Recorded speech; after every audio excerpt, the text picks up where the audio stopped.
Hello! Hello! Come on in, everybody. What is this list again?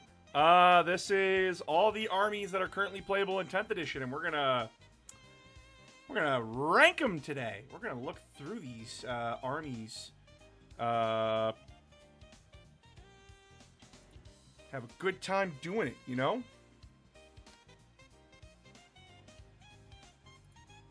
Also gonna bring up the totally legal books that I own.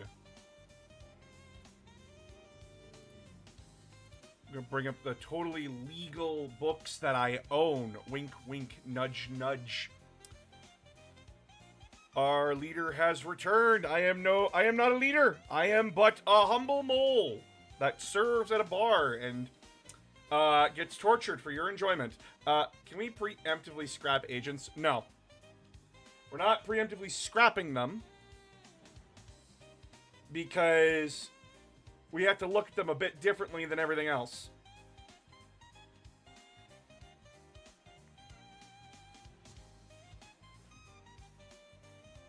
We're gonna do this right. We're gonna look at these correctly. We're gonna do our best to be as fair as possible. And a little bit mean if we need to be. I plan on being a little bit mean if I need to be.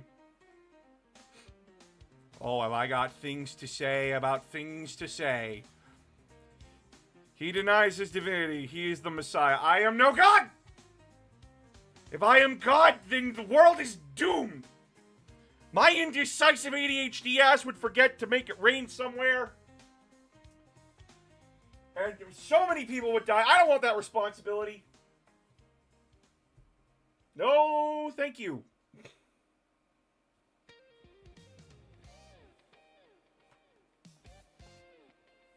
I am happy being a mole. A mole man. I mean, if you're gonna redesign them, then give them the Scions, rename the Inquisitorial Stormtrooper, that give them the... Well, no, you're misunderstanding what they are, Intense Pickle. You're misunderstanding what they are. But I'll go into that. Don't worry. We'll go into it. We'll discuss this. We'll have a conversation. Good morning, everyone. It is not morning. It is evening. Unless you live somewhere where it is morning. Which in that case, how does it feel living in the future? I will judge you loudly. So what's your criteria for good? Oh, we'll get there. I'm just waiting for more people to come in. Hello, everybody. Hello. Conversation or screaming match? Well, today it's a conversation because I don't have the fucking peanut gallery here to tell me I'm a fucking wrong nerd. The future's nice. We have muffins. And you didn't fucking share them. You didn't fucking share them with me. God damn it. It is 3 in the morning for you, for me, you blind mole. I am not blind! I am not blind! I'm just light sensitive. Praise be the mole. You need to stop. Well, they are in the future. How can they share? Time machine, send it back!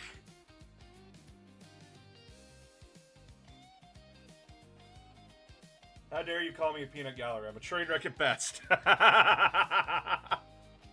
They aren't ready yet in your time. Fuck! God damn it! I don't get muffins. I'm upset, chat. I don't get muffins till next week. I hear that old man Bale Eye's alive, and all the orcs know I'm crying tears of joy and yelling that he lives. Typhlo, I've known about this for a few days. I made shorts on it. I'm glad you learned, but you're late. Ordo Kronos wouldn't appreciate that. You think I give a shit what the Ordo Kronos thinks? You think I give a shit about what any of the Inquisition thinks? Nah. Bunch of cowards. I scare them with words. I had to deal with the time fuckery once. It was a bitch to deal with. Time fuckery do be a bitch. Take it from a D&D DM who is currently trying to wrangle a bunch of fucking VTubers.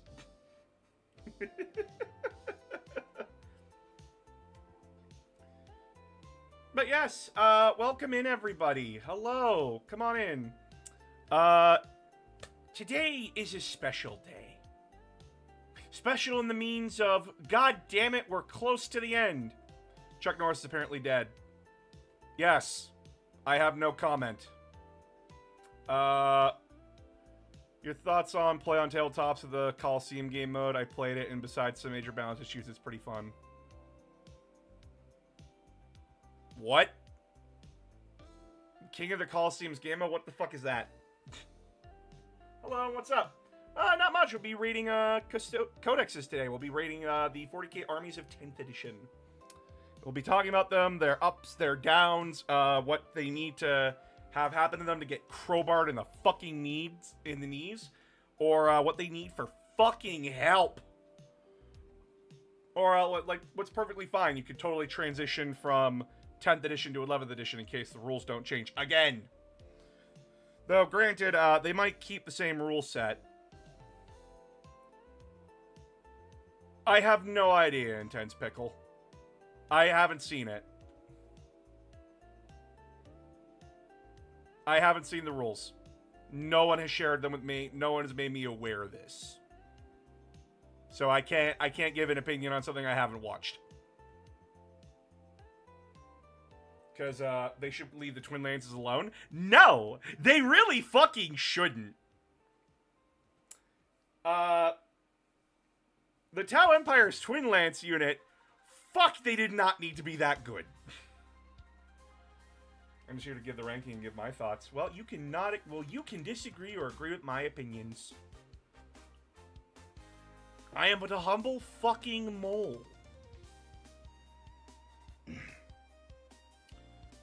So, we're a little bit into this now. We can talk about this. So, as you all know, 40k has armies. I know, shocking. Shocking, I know. And each of these armies have books. Yes, Sarah, I know, it's shocking. They have books. Books that, as far as I believe, a lot of 40k players that aren't in the competitive scene don't tend to read. We 40k players share a remarkable cousinship with Yu-Gi-Oh! And being illiterate fucks. But let's be clear here. Each army in 10th edition started out with an index. That will go into how I decide where these things go, if it went better or got worse, or if it didn't do anything at all. But the criteria is, how fun is the army to play? Is the army fun to play? Is it good to play? When I'm playing this army, do I want to fucking die every time I'm, like, waiting for my turn? Or, like, am I having a good time regardless of that because the army's just that fun to play? The army rule. So, like, the army's main abilities and detachments. Now, most armies usually have, like, the same detachment. Like, Sisters and Space Marines both share a detachment where it's like, oh, give all your weapons assault and all that kind of shit. There's a lot of that going around from, like, codex to codex. We all have, a lot of the armies share, like, up and down rules. They have a lot of, like, oh, well, like, this affects specific units. For, like, Necrons, we have an entire thing that affects destroyer units, so on and so forth. We'll be looking at the main army abilities, like Oath of Moment, Dark Pacts, Reanimation Protocol. We'll be looking at those. Because if we're looking at detachments, we'll have, like, the same problem we keep running into where it's like, oh, it's just the same as that one. If your army rule sucks ass, it goes down. If your army rule's broken as fuck, it goes down. If your army rule is not fun to fight against or fight with, those are negatives in my mind. Then we have just how these armies played in 10th edition, from their units to if the core concept of their army matches up with their fluff. When I'm playing Space Marines, am I actually playing Space Marines? Am I actually playing the Yu-Gi-Oh deck that I told you I was playing? Am I actually playing Ancient Gears, or am I playing some fucking weird-ass mismatch of goddamn Cyber Dragons with Ancient Gears? Because it doesn't work on its own. Well, we will figure that out together, you and I. I don't have nice things to say about Knights, but we'll get there when we get there. Should we include armies that have too many required units to bring as a flaw? Yes, actually. We will be talking about that. If your army has too many units that you need to bring to make it function, that's not a good army. So it's less about efficiency and more fairness and fun. Yes, because I like to... Listen, I am a competitive player. I do play in competitive. I am going to the Warhammer Open. I am going to try to win. But I'm also somebody who, if I'm playing a game of 40k, I'm playing a game of 40k. I'm bringing an 800-point Stompa because it's funny. I'm not here to rock your cock most of the time. I'm here to have fun and enjoy a game with somebody over the table. What the fuck do you say? I don't talk to Yu-Gi-Oh! Can't wait for the Dark Angels. Oh, you are not going to like my opinion.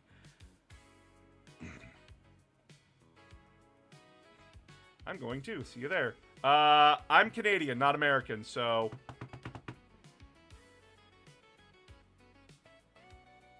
But yeah, that's the general idea. How fun is the army? How accessible is it? How interactive is it? Does it require too many units to too many specific units to function? Is it too complicated? Has it needed to be fixed and it still hasn't been fixed yet? So on and so forth. We will talk about it and go from there. So, first things first. The Sisters of Battle. Their ability is Acts of Faith. Essentially, at the start of every turn, well, at the start of every command phase, is for my turn and your turn, they roll a miracle die. That die is then put into a pool off to the side, and they can use it for one of a few things. Advance rolls, charge rolls, shooting, wounding, damage, so on and so forth. They do not get to roll, however. You do not get to roll and then say, oh, well, I replaced that with that. You choose to replace it before you roll. You can only do it once. The Sisters of Battle army is one of those armies where... I told you yesterday I was Canadian. Oh, well, hopefully I see you there then. Are we going off of the current rules or how they are in actual codex? Well, that's the thing, right?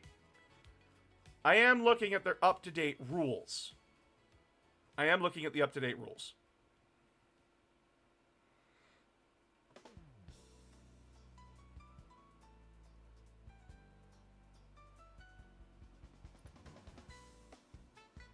Yeah, that is important for some armies. Do you have the army ads too? The army ads? You mean the add-ons and such? Because, like, we're looking at this in general, so probably. But either way, the Sisters of Battle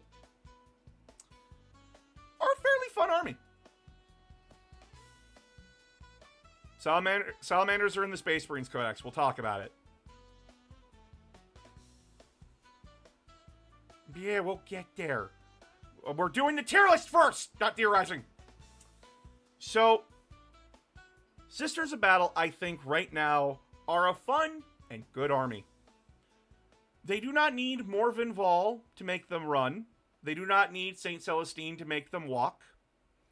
They are a fairly decent and fun army. They encourage you to get used to losing units, while also punishing your opponent as much as possible.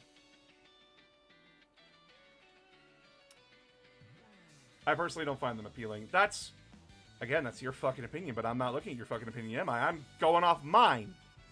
And we're not going off aesthetics. We're going off how fun they are to play, and how good their rule is. Celestine is too busy making Greyfax not able to walk. But yeah, the Sisters of Battle are a fun and good army.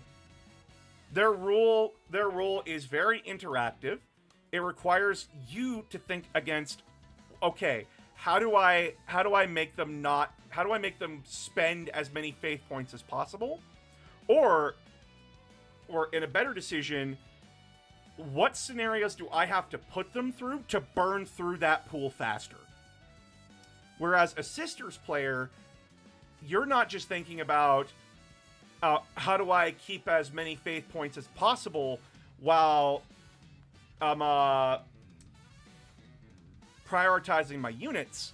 Because remember, you get faith points every time a unit dies. So you do want units to bite the dust. But it's a game of balance. How many units do I give up between how many units do I keep? How many units am I willing to let die to get faith points that help my army, to how many units do I have to keep alive to maximize those points that I'm getting? That's a very good balance, especially with an army that is hyper glass cannon aggressive. Because remember, Sisters of Battle are not a very good ranged army. They are a mid to close ranged army with heavy bolters, flamethrowers, and meltaguns. They want to be in your face. And honestly, they're a good army to let beginners get an understanding of the ebb and flow of 40k. The only real downside about their army lately, in my opinion, is that their detachments just aren't fun. And, like, you'll be seeing, like, the same detachment, which is, like, the flamethrower one, which is all their weapons gain assault, all of them get +1 strength within 12 inches of the enemy. Like,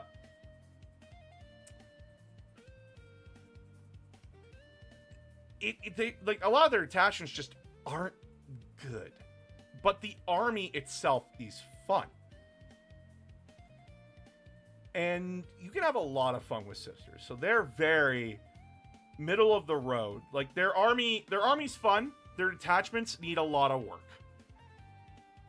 Because all I see from people is using, like, the standard Faith one and the Flamethrower one. They're not using the other ones as far as I'm aware.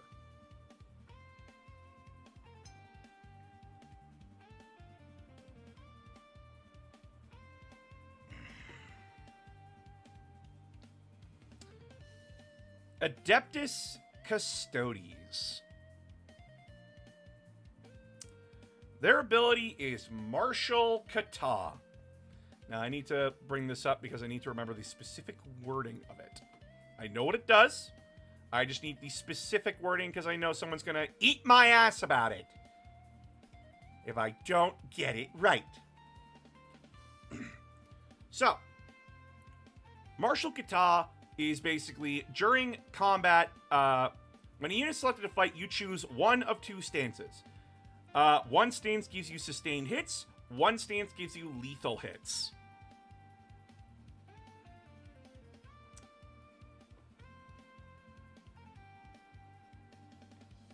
You have lamer and boring, you have way lamer and way more boring dark packs from Chaos. There's no downside to it either. The only downside, like there's no real big downside to Martial Kata. It's just melee only, which is a melee army. So you either auto-wound, or you get more hits. I don't know about you, but that feels really fucking lame. Along with the fact that Custodes are a very small army, they're a very elite army. People get the wrong idea about them. They aren't good at board control. So playing them is very much an exercise in restraint. You don't want to commit too early, and you need to be patient and wait with them. Otherwise, like, their unit stats are basically just like, their basic infantry is your most elite unit in the army. I just got here and the announcer's already talking about ass eating. Oh my. D&D, but I will say this: Orcs equals S tier. Oh, Godzilla. Not for this edition. Well, that's the thing. When you think about a melee army, you're thinking like hyper-aggressive World Eaters and Sisters of Battle and Chaos Space Marines. But that's not Custodes at all. They don't want to be hyper-aggressive. They want to be reserved and then strike at the right moment. They're a very good army for teaching you patience. Also, Sisters of Silence exist. Yes, they do exist. I just wish that you had a reason to fucking take them. Genuinely, I think Custodes right now need work. They needed work. The Martial Katas are too boring. While their main army units are good, there's just not a lot there giving them any real identity. They're an elite melee faction. And I would actually argue that the Sisters of Silence should get a broader ability. One for making units weaker being around them, because they're blanks. They're psychic blanks. They naturally give you uncanny valley and naturally make you feel uncomfortable. So, like, at least affect people's leadership around them, except for the Custodes. At least give me a reason to take them. At least, like, give their bolters AP 1. Like, that's my opinion. The Custodes right now are an army that needs work. They're not bad. They are far from bad. But they're boring. They're very much like, whenever you're watching them play, they are sitting there waiting for the right moment to strike, and that moment either never comes, or when it does come, it's a one-sided, boring-ass curb stomp. There's no middle ground.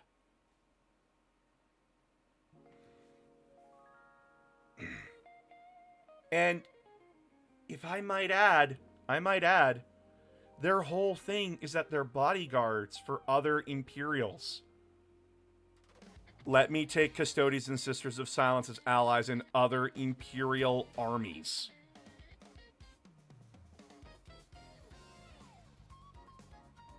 Please and thank you.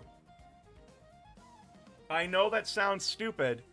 I know that sounds like it could get broken real quick. But, I don't know. Might be interesting.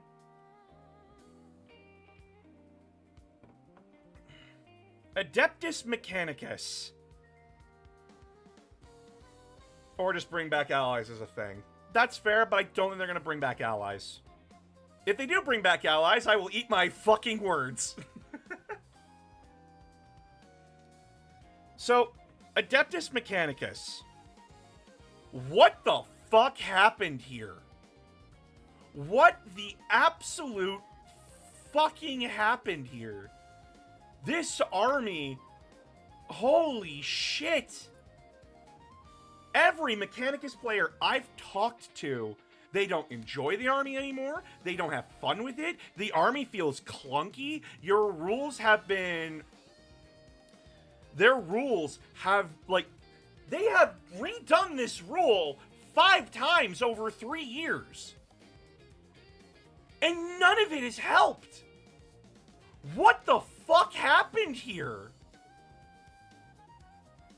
These were the kings of 9th edition. Like, the Mechanicus was the fucking scariest army in 9th edition. And then 10th edition rolls around, and Jesus Christ! I feel bad for these fuckers. Like, Skitarii got hit. All their robots got hit. Their tanks and flyers suck. Their characters practically don't help them at all. And their army rule is this. You choose, at the start of the battle round, you select one Undoctrina. You either choose give everybody heavy, increase the ballistic skill characteristics of units by 1, and subtract 1 from enemy hit rolls if they're targeting a battle line Mechanicus unit. Or Conqueror, give every unit in your army assault. Increase the strength of melee weapons by 1? Well, increase weapon skill by 1, and then improve armor pen by 1. What the fuck happened here? Originally, it was like saturation bombardment where you rolled before game began. And now we have this. This feels like a band-aid at best. And it's still not helpful. These guys desperately need help. Refocus their army about what they do. Ooh, their character, like, genuinely, I have always said Mechanicus is just more mechanical guard. In fact, just copy guard's homework for them. Take their orders and just turn it into fucking, just turn it into, like, a code thing where for every character you have in your army, so long as you have a character alive in your army, you can set the orders that your units are going through that turn. That would be a much better idea. It's concrete, it works, it means that your characters are very important, which Mechanicus is, like, very much about their fluff. Very important is that their dominuses and everybody fucking survive. So that way they can conduct the battle. They're fucking they're walking, talking computers. Get them something that relates to that.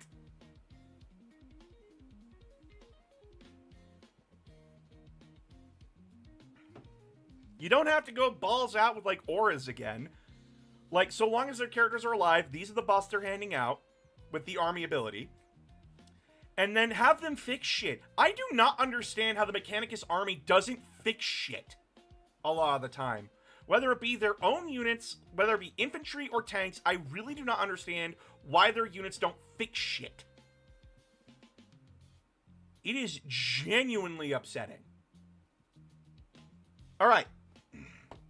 Astra Militarum. Their ability is orders. This has been the case for a long, long time. These orders range from making them shoot better, shoot more, move faster, take cover, which improves their armor save, so on and so forth. So long as you have an officer in your army, you can give out an order to a unit. Imperial Guard are fun. The fact that the Imperial Guard act as an army that is essentially like, you can make whatever army you want and we'll do it. You want a fast mechanized army of, like, light tanks and APCs full of infantry? You can do that. Want to build a tank army? You can do that. Want to build an all infantry horde army? You can do that. Want to build paratroopers? You can do that. The Imperial Guard is the Swiss Army knife of 40k when it comes to armies. Very good for flavor. The problem is the quality of those units and the amount of lack of synergy between those different factions that are inside the Imperial Guard. Sarah, you don't need to scream.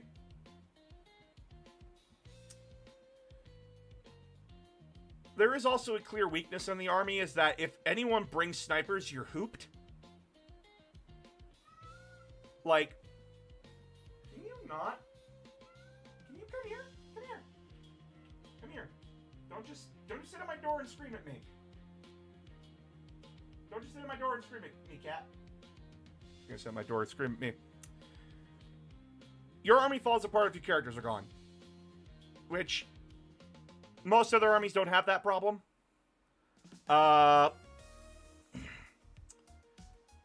Most guard armies, listen. Every time I see a competitive guard army, it's tanks. It's just tanks. And that's boring as shit. Is that a kitty? It is a kitty. Her name is Sarah. As well as, right now for Astra Militarum, it's Krieg, Cadians, and Catachan. Cool, so I have basic-ass Starship Troopers, the most boring fucking gas mask people I've seen in my life, and then Rambo. Where's everyone else? Why aren't these generic? Why aren't these generic? That is frustrating. Because, like,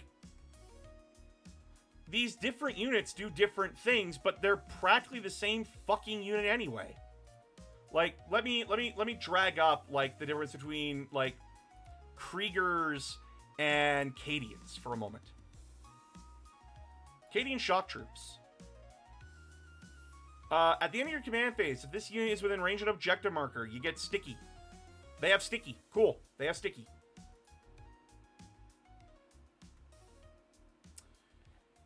Grim Demeanor. Each time a model in this unit makes an attack, add 1 to the hit roll. If this unit is below its starting strength, add 1 to the wound roll, as well if it's below half strength.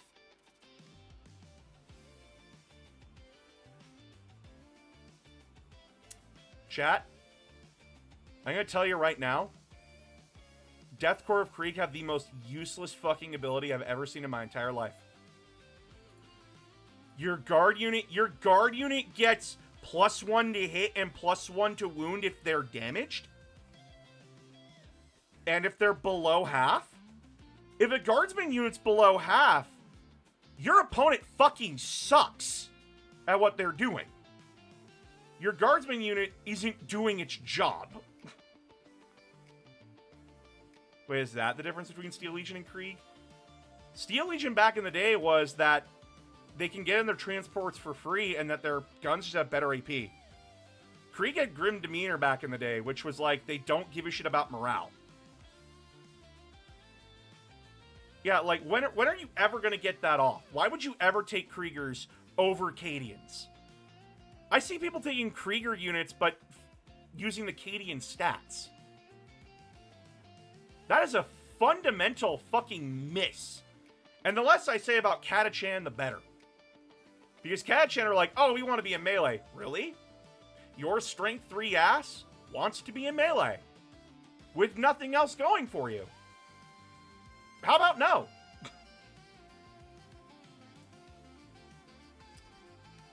So, good army, good fun army, but fundamentally needs a change here. Don't flavor them as Cadians, don't flavor them as Krieg, flavor them as Guardsmen infantry squads. Give them a generic rule across the board, flavor the detachments around the Guard. Not what kind of veterans they are or what kind of, like, company they are. Flavor them after what the original groups were. Much better in that regard.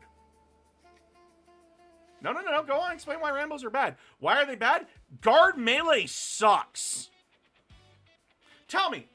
Can a guard unit of 10 fucking Catachans with +1 strength, so strength 4, with no AP, and maybe 1 to 2 attacks each, go up against warriors and win?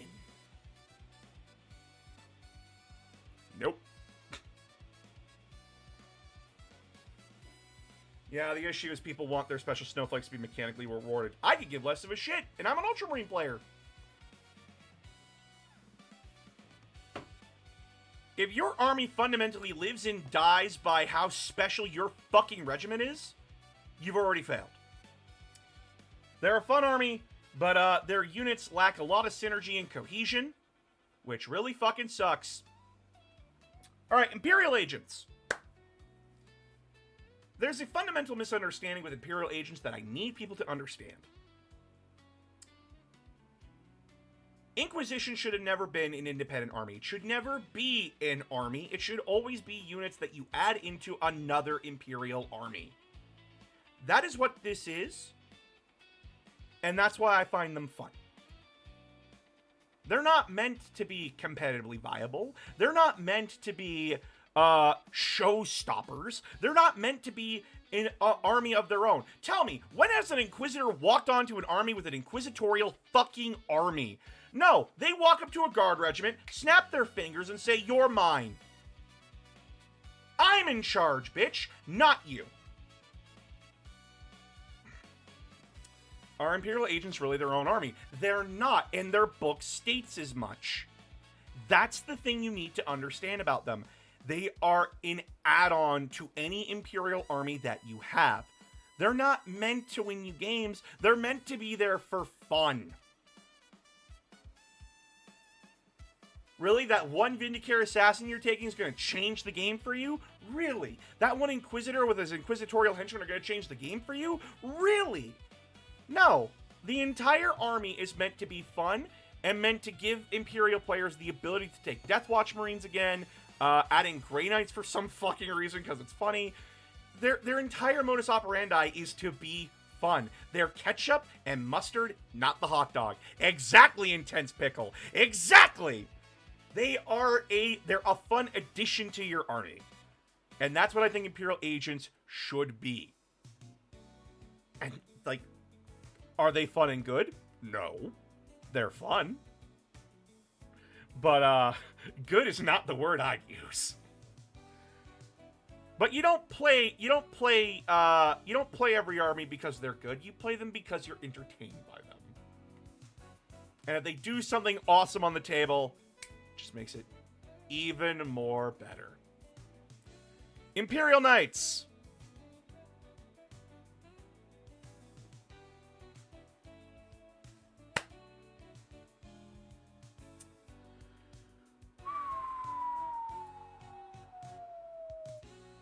Oh, chat. Oh, chat. Hold me back. Hold me back, chat.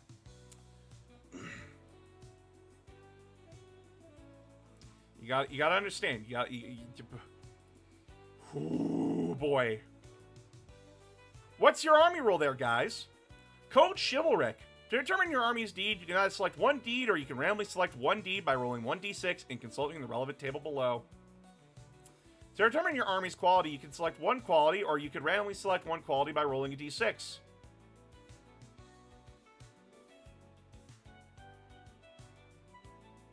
So you get one deed and you get one quality.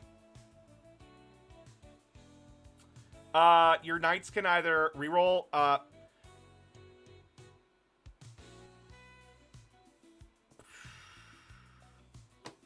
the first time you select a deed is completed, your oath is fulfilled, and until the end of the battle, your army becomes honored, and you gain 2 command points or 3 command points if you randomly selected your deed.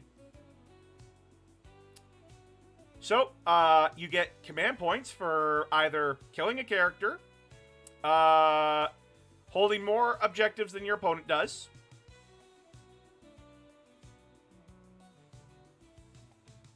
and if you destroy more enemy units, or, and then you also get either reroll 1 hit roll and reroll 1 wound roll, add 2 to the charge and add 1 to advance, or add 2 to your objective control. Why the fuck would you ever choose why the fuck would you ever choose anything other than getting more command points for having more units on the table than your opponent and rerolling 1 hit roll and 1 wound roll? Why the fuck would you ever take anything other than that? That's not fun. Oh, well, if you randomly roll it, you get 1 more extra command point. I'm already getting a command point to start my turn.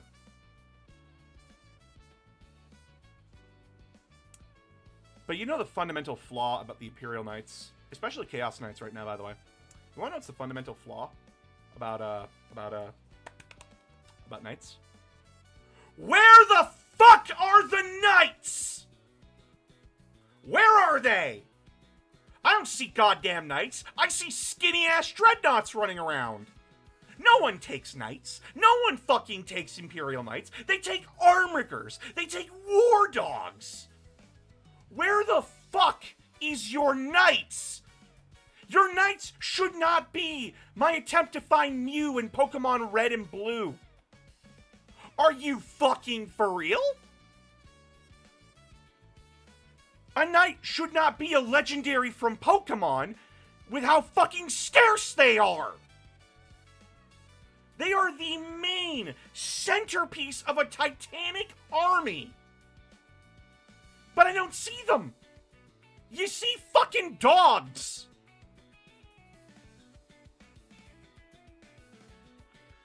Last time I played a knight army, there was like odd knight. There was a single knight and 14 war dogs.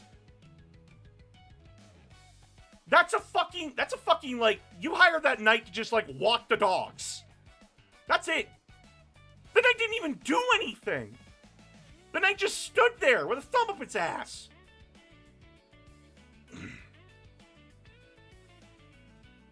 This is the problem of introducing knights as a concept into 40k. They are a titanic army, and their original intended purpose was to give Imperial armies a Lord of War that was easy to put together and give us some titanic battles. Now they're an army all on their own, and we can't figure out how to balance them worse shit. And now they're not even a titanic army, they're skinny dreadnoughts running around.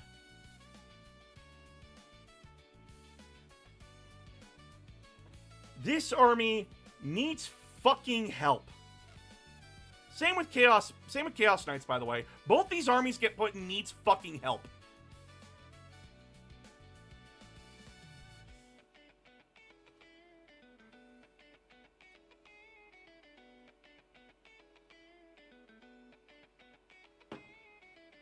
These armies need to, like, we need to figure out some way to make knights viable while still being fun to fight, because the only good thing about knights in 40k is, oh, thank God the game's over in an hour.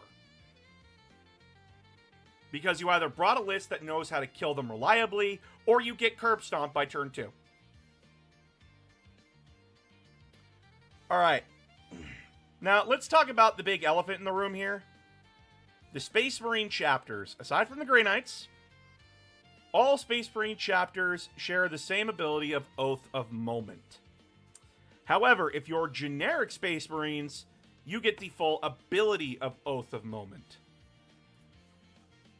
Which is, you pick one target every one of your turn at the start of the battle round. And every Adeptus Astartes unit in your army gets to reroll hit rolls and reroll wound rolls of 1. Sorry, add 1 to the wound roll.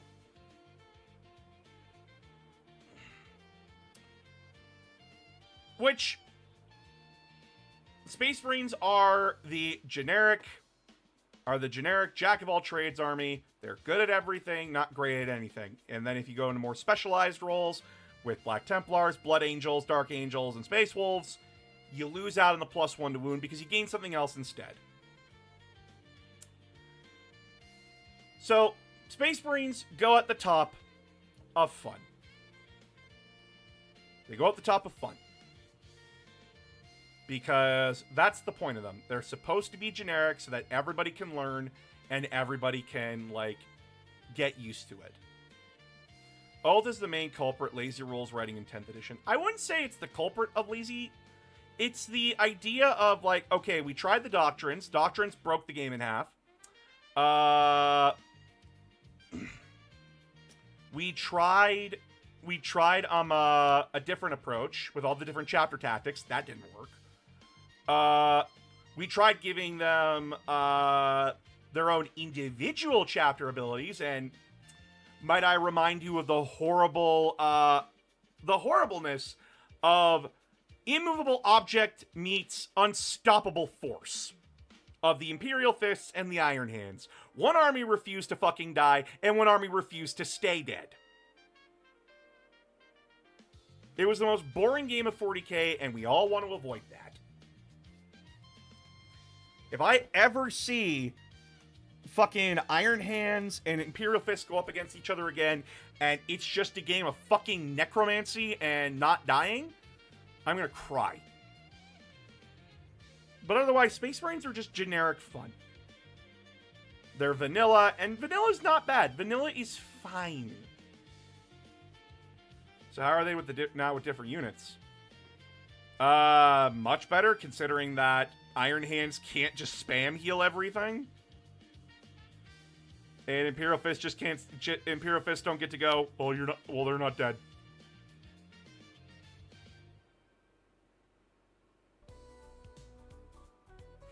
Every edition I've played, 5th to current, has had the same. Marines are broken for a month. Then they're nerfed, and then they're to them deaths and rinse and repeat. That's how it is in every edition, right? Should we mention the name characters? That's the problem, because Space Marines encompass so much. Like, generic Space Marines, I mean. Generic. Because if I want to play Salamanders, I don't need to run Adrax, Agatone, and Vulcan Histon to make them work. I just run a lot of, like, close-ranged weapons. If I want to play Iron Hands, I don't need Iron Father Stronos to do it. Well, Iron Father Feathers to do it. I just need Tech Marines and tanks. If I want to play Ultramarines, yeah, there are detachments that demand you bring Marneus Calgar, because Marneus Calgar is the best.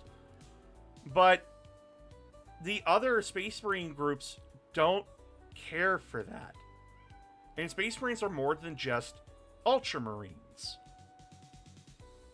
Now, if we're basing this solely on Ultramarines, then yeah, they need work. Marneus Calgar should not be holding the fucking stable. But this is Space Marines in general. And if I have to ding Marneus Calgar, then I give them a point because the other characters are perfectly well balanced and fun.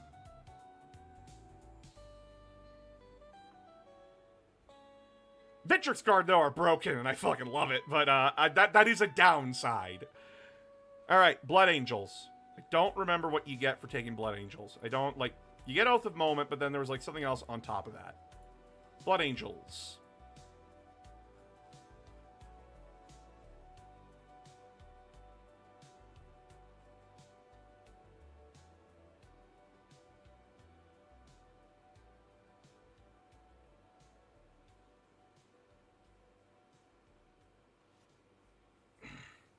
The army does not include one or more units with Black Templar, Blood Angels, Dark Angels, Death March, Space Wolves. Have one of the wound roll. Where is the Blood Angel rule?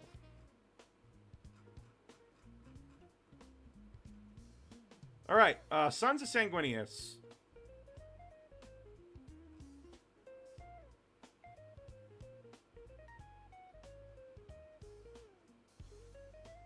Red Thirst. You get to add 2 to the strength and 1 to the attacks. So you get rerolls, and you get to add 2, and add 2 to your strength, add 1 to your attacks. This is a more melee-focused Space Marine build. Blood Angels definitely took a hit. There isn't an army rule. They still use Oath. Well, they use Oath with an addition. Red Thirst. Oh, no, that's a detachment rule. Might be. I thought they get, like, something in addition, right? Did they not get anything in addition?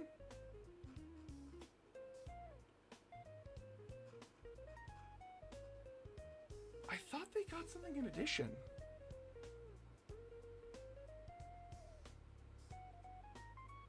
Or they just get Oath.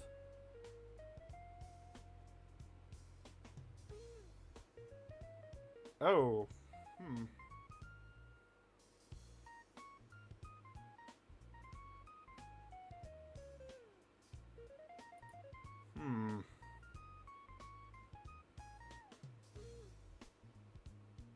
All their powers in their detachment. Ah, okay. So, when it comes to the sub-chapters, well, when it comes to the other chapters, losing the add 1 to wound is a bit harsh. But the idea is that you lose that but gain access to different units. And I could see why, at least for Blood Angels, they took the +1 to wound away. Because I've seen what Death Company does. And I never want to be on the receiving end of that again. Now, this is where, like, I have weird feelings when it comes to the Blood Angels. They're usually pretty good and fun for me. I've never found them to be, like, ball-bustingly annoying as shit. And they're always in, like, that perfect middle ground of Space Marines to me. The perfect middle ground. where they're a scary-ass assault army, but they're a fun-ass assault army. And yes, I know their model range from this edition was, to put it fucking mildly, what the hell happened here, but aside from that, like, they're melee Marines, and I think they're fun and good. Genuinely. Yeah, they have more of a lean towards melee combat, but, like, that's fun, and I like them. Black Templars.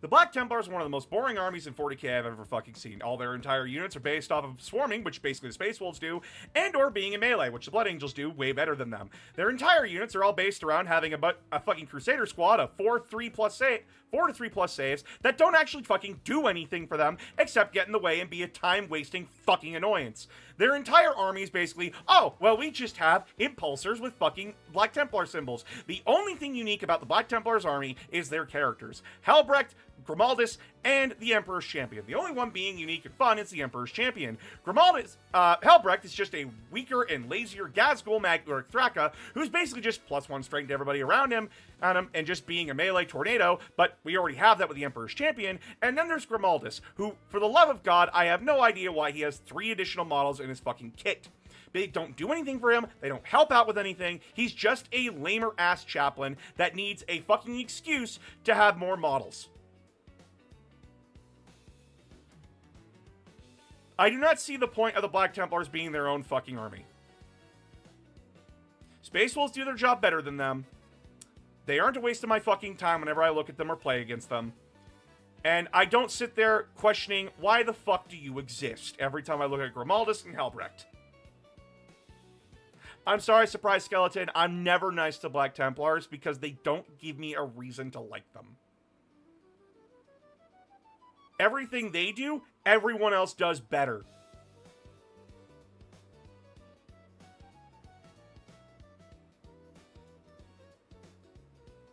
Also Grimaldus' voice and Halbrecht's voice are just awful.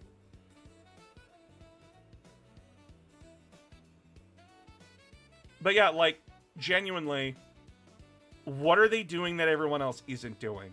Dark Angel's got the Knights look down, Space Wolves got the fucking swarm tactics down, and the Blood Angels are already the melee army. You're just lamer versions of all 3. If you want to make the Black Templars work, they need a serious rework to their entire fucking army to justify why they're alone. Why they get their own codex. Outside of fan popularity.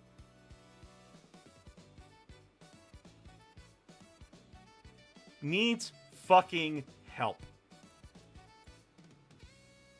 Because, goddamn, I don't see the point in this army. Dark Angels.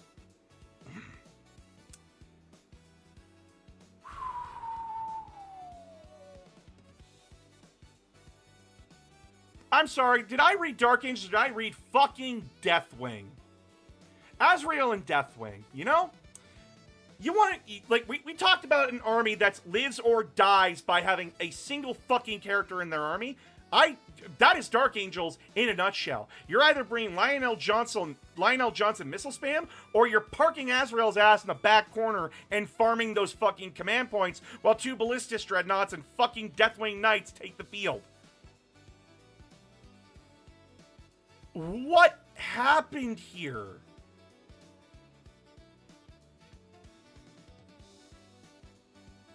You don't take Belial, you don't take Samael, you don't take Asmodai or Ezekiel. You take only Azrael and Lionel Johnson and then say, go fuck yourself. And then nothing but Deathwing Knights. And 2 Ballistus Dreadnoughts.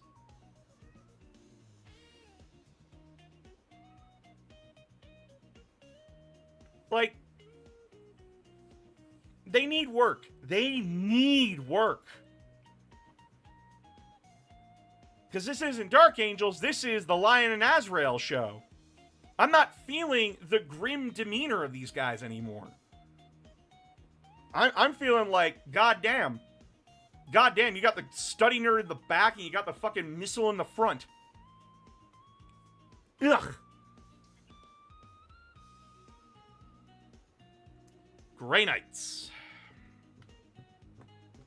Grey Knights. Oh boy. So, for those that don't know, Grey Knights took a very hefty kick to the nuts this edition. All of their unique Nemesis weapons, from the halberd to the falchions to the greatswords to the hammers, all of them were unified into one stat type. One stat type. And that was Nemesis Force weapons at Strength 6, AP 3, Damage 2. With their army rule being up and down, up to X amount of units, depending on what size of game you're playing.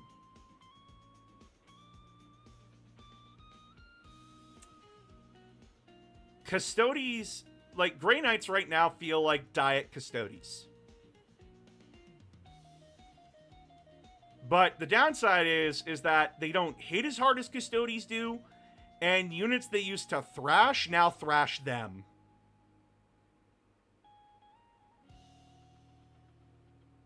I still think they should have had the Nemesis keyword that didn't let you take in multiple saves. That would make sense because they fight demons, right? They're supposed to be the guys that counter demons. But they really struggle this edition. And they do need a refresh so very fucking badly. They need work. They need work. I do appreciate their army rule, though. It's up and down. I do like that movement ability. How do you solve board control? We teleport. That makes so much fucking sense. Their army rule? Perfect. The rest of the army needs help. What do you mean? They did get a new Grey Knight. No!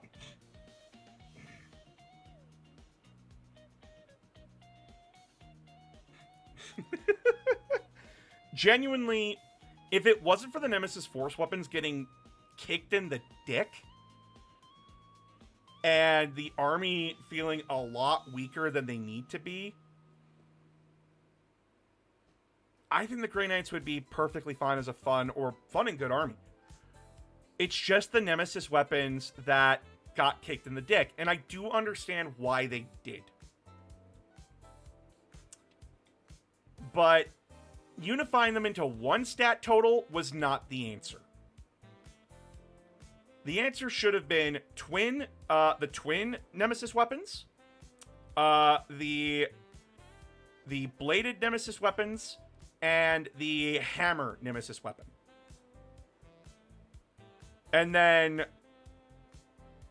your Terminators could take however many they wanted. Your Grey Knight squads could only take like one hammer, 2 twin, so on and so forth. Like, it should have been balanced like that.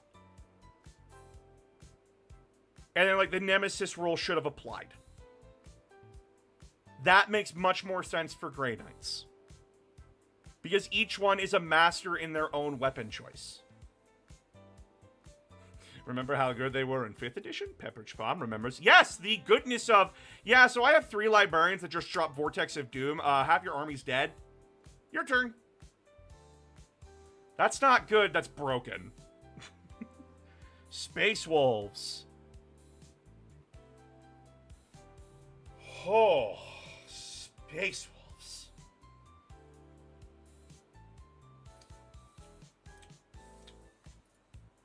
Oh boy. So, I played against Space Wolves 3 weekends ago in a tournament. And if it wasn't the mission that we were playing, which was, like, I had to keep, like, most of my army off the table for, like, turn 1. Same with him. I I might have had a better experience with them. And I am letting, like, my own... I'm not trying to let that, like, say, oh, they're not fun to play against, because that was the mission's fault, not their fault. But I never had a bad game against a Space Wolf player and a Space Wolf army. I've always had fun games with them. And their 10th edition book is fun. It's very fluffy. Their whole shtick of swarming the field and being just the funnest motherfuckers on the table. Great time.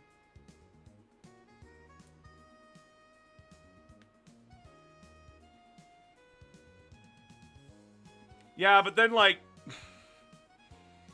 Whew, their Terminators are scary. I'm going to be on Twitch. I want to redeem the Roast a Chapter thing and have announcer roast the Minotaurs. Alright, well, we'll get there, I guess. Wait, did you pay the points to do that? Give me a minute. Because I can't see it when I'm, like, looking at the multi-stream.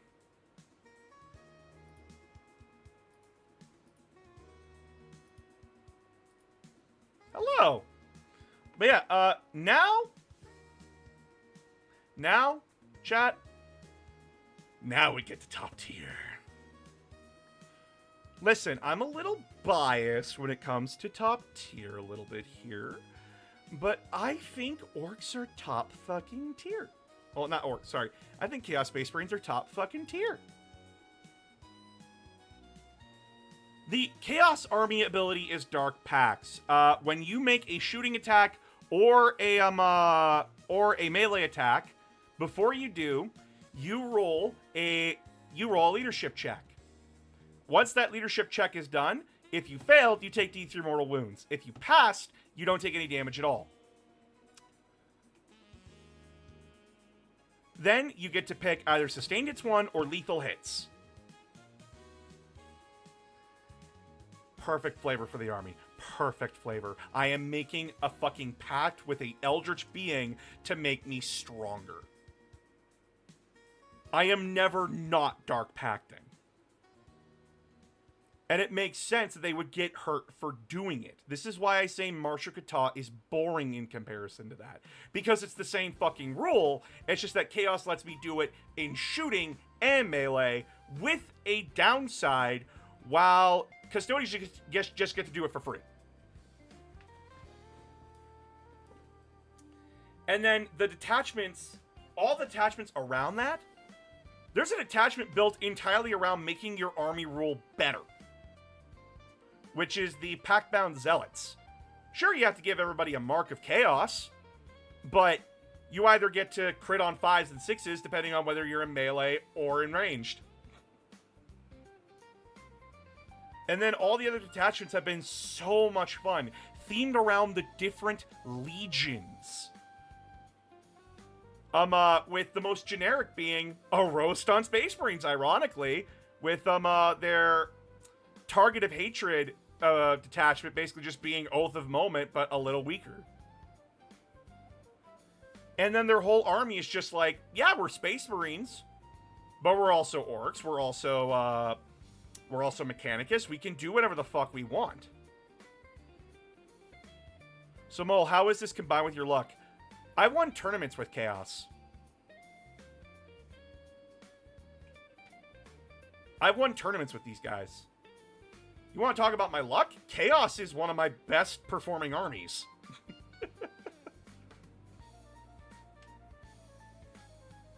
Boss, they even have cultists. They even have cultists!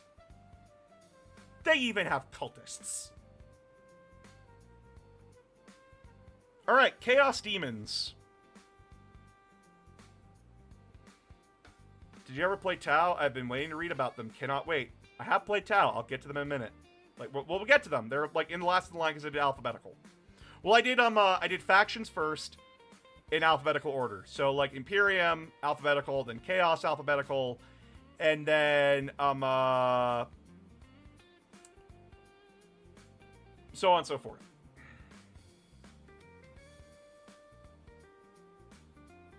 Yeah. But Chaos Demons. Oh boy. Oh.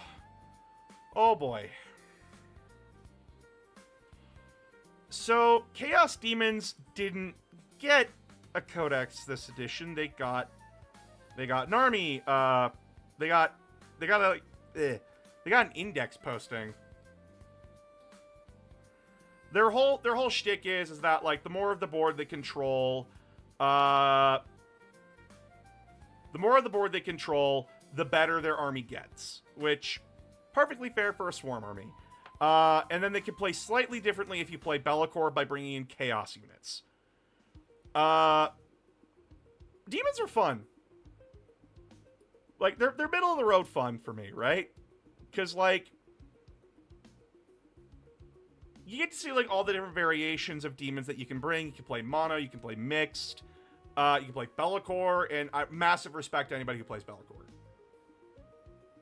And they do get more detachments than some armies. Like, they got some, like, demonic attachments that are, like, about mixing and matching, or just mono detachments that buff one specific god's units, which is great. Are they amazing? Depends on the player, honestly. How is Be'lakor a requirement? Because I've never seen people play demons without them.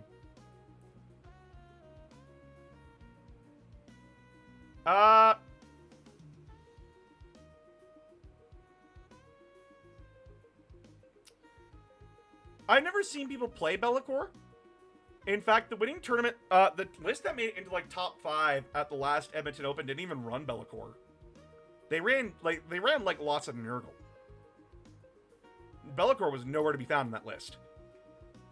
They do not need Be'lakor to make them work. Be'lakor is extremely good, but he doesn't hold the army up by himself. I say that because if he's not a requirement, that's a plus for Chaos Demons. Exactly. He's not a requirement. All right, Death Guard. Holy shit. Okay, so... All right. My horrible ass kicking aside from Death Guard. Talk about a fucking glow up. Holy shit. So chat, at the start of 10th edition, Death Guard were considered the lowest ranking army. They were considered garbage, trash, don't even look at them. Codex Death Guard comes out. Holy shit, was it an apology for how you guys were treated at the start. Holy shit, your army came back with a fucking vengeance. Holy shit. Your army got so fucking good out of nowhere. Like, careful who you call ugly in high school, chat. The start of an edition should never be how you judge an army. It is a very good placeholder for how you should react to it, because we went from one extreme to the other. And Death Guard right now are a top-tier army, because their whole shtick is that by just existing, they make you weaker. They're tough. They are tough, but there are ways to counter them. We learned that at the Open. And most people were playing like mechanized Death Guard. But then we learned mechanized Death Guard isn't so good when you're trying to handle the board. Now, there are things to ding the army. Yeah, and the index tried to change it from being a feel no pain army to being a debuff army, and I think that was what a lot of hate to that index, because that's not how initially Death Guard players wanted to play. Exactly. I feel like Death Guard should be a debuff army. They should be a debuff army. Whenever you're reading about them, they're not toughing shit out. They're making their opponents feel awful. It sucks to fight Death Guard. It absolutely is a nightmare to fight them, because they're tough and they're making you weaker. So that makes them feel even tougher to get around. Which is how it should feel like fighting them. They're like, oh my god. This does make sense. Death Guard being debuffed would have how I thought they were initially. Yeah, the only reason people were annoyed that they lost Feel No Pain was because, oh, well, Nurgle shouldn't feel pain. No, they feel pain all the time. They want the pain to stop. They want to die. And they're going to make sure that you understand how they feel.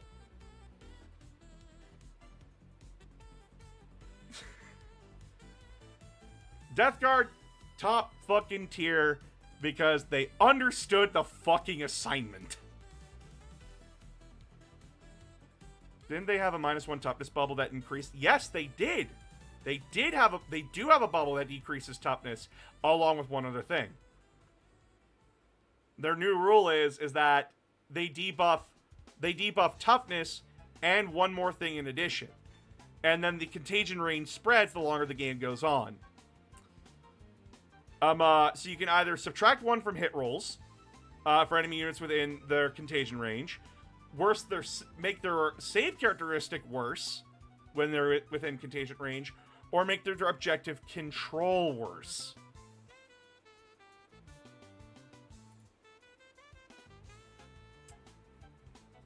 Which is amazing. That is perfect for Death Guard. They make you worse by being around them. Again, they understood the fucking assignment. Yes, the early time with Death Guard was a nightmare. But now that we understand their weaknesses and understanding that, like, hey, maybe don't play their aggressive game and bring some anti-tank, then you'll be fine. But there is a knock against the 4 aligned codexes, and that's the demons within them. Why am I limited to a detachment for them? Why am I limited to a garbage detachment for each and every fucking demon army within these codexes? That's boring as shit. I should just be able to bring demon units. Like, come on. Why am I limited to one detachment that has garbage abilities? That is a major knock against each and every one of these books. Alright, Emperor's Children.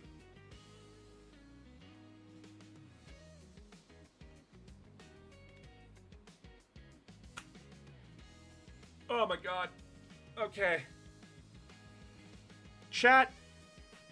I love the Emperor's Children in 40k. I love the Emperor's Children in 40k. I think their Noise Marines got a fantastic glow up. Fulgrim and Lucius are beautiful fucking models.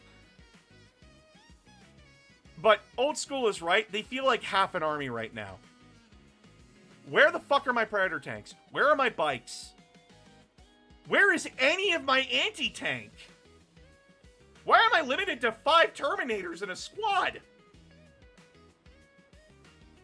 Why do I feel like I'm missing half my roster? Oh, well, you can use demons to supplement them. No, I can't. Demons belong to one fucking detachment, and it's garbage. Where are your Plasma Forge Fiends? Exactly. Where are my Noise Forge Fiends? We should be asking the better question here. In fact, where's my Land Speeders? Where's my Jet Bikes? Like,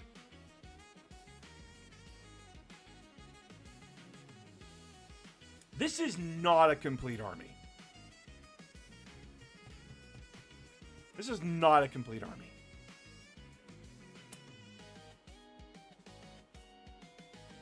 Sorry, I came in late to the stream. Don't worry about it. I'll explain. I'll explain. Let me find it. Let me find the Emperor's... And I'm going to talk about their army rule here quick as well. Because, like, we do need to talk about their army rule, but we're also going to find their detachment. So, the Emperor's Children, the one that allows you to bring Slaanesh demons is Carnival of Excess. While an Emperor's Children unit from your army is within 6 of one or more friendly Legion of Excess units, it is empowered. While a Legion of Excess unit from your army is within 6 of an Emperor's Children unit, they're also empowered. You get Sustained Hits 1. Your melee weapons get Sustained Hits 1. And if such weapon already has that ability, it scores on a critical hit of 5.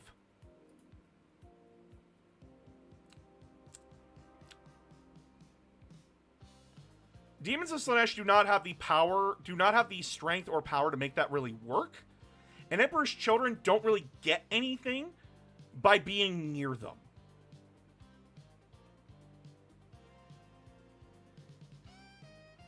It really sucks.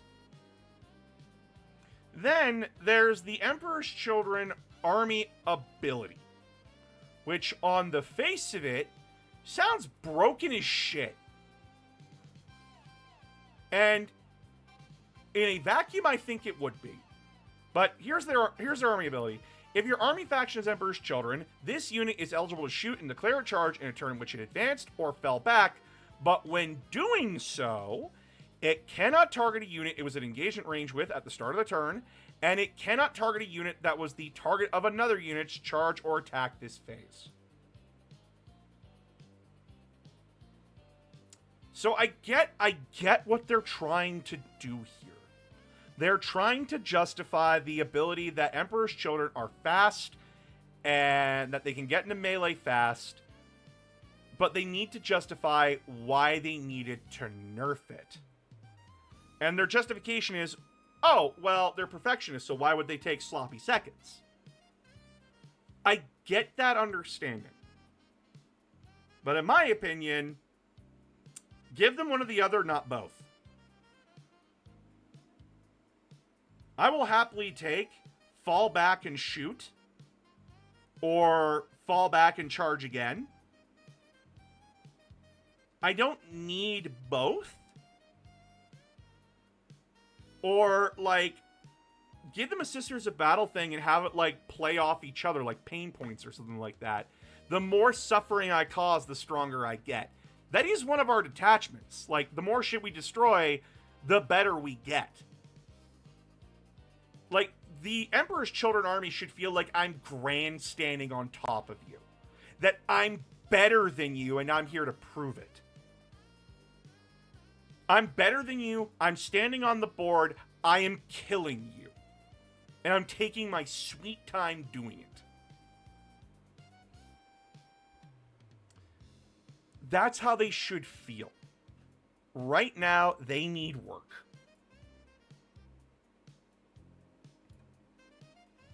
Also, an army should not live or die by Lucius. Just saying. Most of my 40k games, playing Emperor's Children, Lucius is always the last one standing on the board. He is terrifyingly effective. And people are like, oh, well, what's the downside of Lucius? There's none. There's no downside of taking Lucius. He kills everything he touches. I killed Logan fucking Grimnar with him. In fact, if you take him... I do find this funny. I actually do find this very funny about Lucius as a Chaos Champion. He gets worse if he's with a squad. If you put him in a Flawless Blade unit, he loses fights first. He loses that ability. Which I find utterly hilarious. Because why would you let him join a unit if he's gonna if he's gonna be nerfed like that? He has Lone Up already. Why are you doing that? It's funny as shit.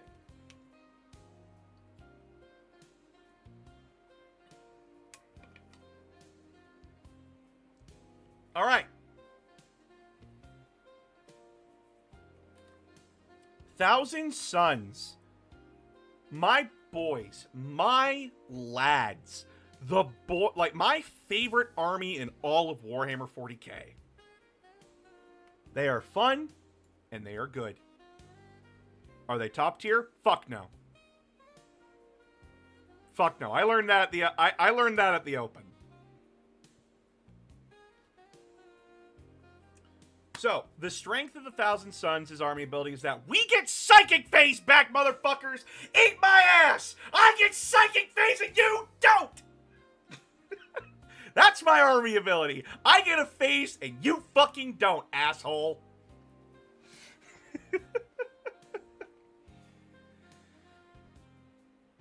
I gotta remember the abilities because I haven't played them like a hot minute. But like, oh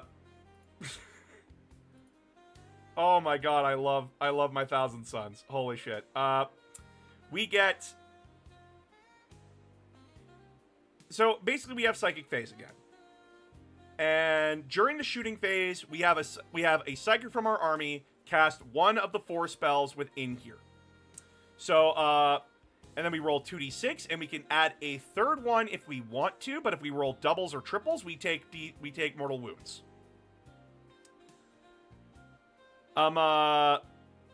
Then we have to equal or beat a Psychic charge roll, and then we get 2 effects depending on what we roll. A normal effect, so Destiny's Ruin, is that we pick an enemy unit, we beat the warp charge, we get reroll hit rolls of 1. If we overcharge by rolling 10 or higher, we can reroll hit rolls instead against that unit. Temporal Surge, succeeding, we get d6, we can pick a unit, give them d6 extra inches of movement, or, if we overcharge, we get to just move 6. Then there's Warp Doombolt, which is just Smite. It's just Smite from 9th edition. Normal is you target a unit, do d3 mortal wounds. Overcharge d3 plus 3. Twist of Fate is improve armor penetration by 1. If you overcharge it by rolling a 12, you get plus 2 instead. That is fun. That is fun in my opinion. That is very, very fun. You are leaving it up to fate. You are leaving it up to dice. The downside is that, and there is a downside. Like, if you do choose to risk it for the biscuit, you can hurt yourself by rolling doubles or triples. And I love that. That's fun. The major downside, though, of Thousand Suns is that we lack a lot of stopping power. We lack a lot of anti-armor options. Our anti-armor options are locked down to tanks. And a lot of our detachments aren't focused on helping tanks. We have one detachment that does that, and it's probably one of our best, but it requires psychers to be babysitting tanks, which isn't fun. And again, snipers are our worst nightmare, because if you kill our sorcerers, we can't use our army ability. Yay! Also, another problem that came down to is that Rubric Terminators really hold this army together. Trust me, like, Rubric Terminators are fucking annoying to deal with. They give -1 to wound if they have a sorcerer in their unit. Guess what? They have a sorcerer in their unit, so they just get inherent -1 to get wounded. And you have never met a more annoying brick in your life.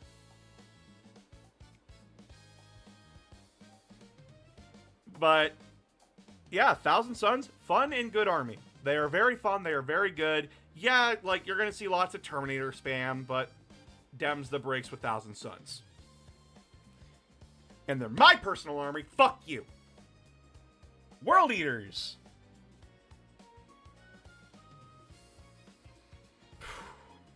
God, fucking World Eaters. Why did everything get rapid fire? Yeah, you took off a point of ballistic skill, but why do their tanks, like las cannons, get rapid fire? Why do their Land Raiders get rapid fire? What the fuck here? Why the fuck? Jesus, dude! And then there's the, like, guys, I have unironically seen shooty World Eater armies. What the fuck is happening here? Didn't you lose to them, or am I remembering wrong? I lost them in the Crusade. But that's because I was overly aggressive when I shouldn't have been. Yeah, Rapid Fire and World Eater should not be in the same sentence. Also, Corn Casino. Yeah, I really do not like the packs of corn, like the blood points and such. I don't like that. I don't like having to roll 8 dice, and then depending on what you rolled, you get 2 abilities. I don't I don't like that. It doesn't feel corn at all. Like, genuinely, I feel like their army ability should be like should be like the Emperor's Children, where they're grandstanding. But instead of grandstanding, it's like units they've killed. Or models they've killed. Like, build up, ramp up. Keep a tally of models you've killed. The more skulls, the better. The bigger, the better. Like, a single model is worth 1, and then, like, vehicles and monsters are worth, like, 2 and 3. And then you build up that momentum. I feel like that'd be better. But, other than that, World Eaters are fun. They're not fun and good. Like, they have problems, but they're fun. Or sometimes you end up with 1 blessing of corn. Exactly. That just feels wrong. It just feels wrong, in my opinion.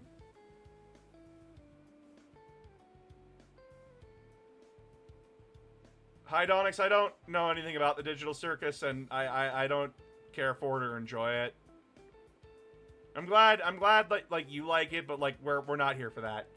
Unrelated question. Do you have a Discord server we can join, or are you Twitch only? I have a Discord server. I believe there's a way to join on Twitch. I don't remember how. But if you join the Patreon, there's also the Discord links in there. In fact, you get like a unique role depending on which level you sign up on. Otherwise than that, all right. Craft World Eldar. Top tier. Top tier. Their whole shtick is about being tricky and moving. Their whole army ability is about being tricky and moving. That is so much better than, hey, I have better Acts of Faith. Go get fucked, idiot. Now I'm,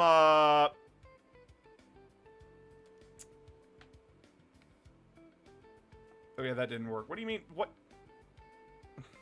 I may not like them, but I can't argue against them. No, their army plays extremely faithful to their fluff. They're very tricky. They move a lot. They're very, like, position heavy. And they're the ultimate army of, I'm good at everything, but I'm glass cannon at everything.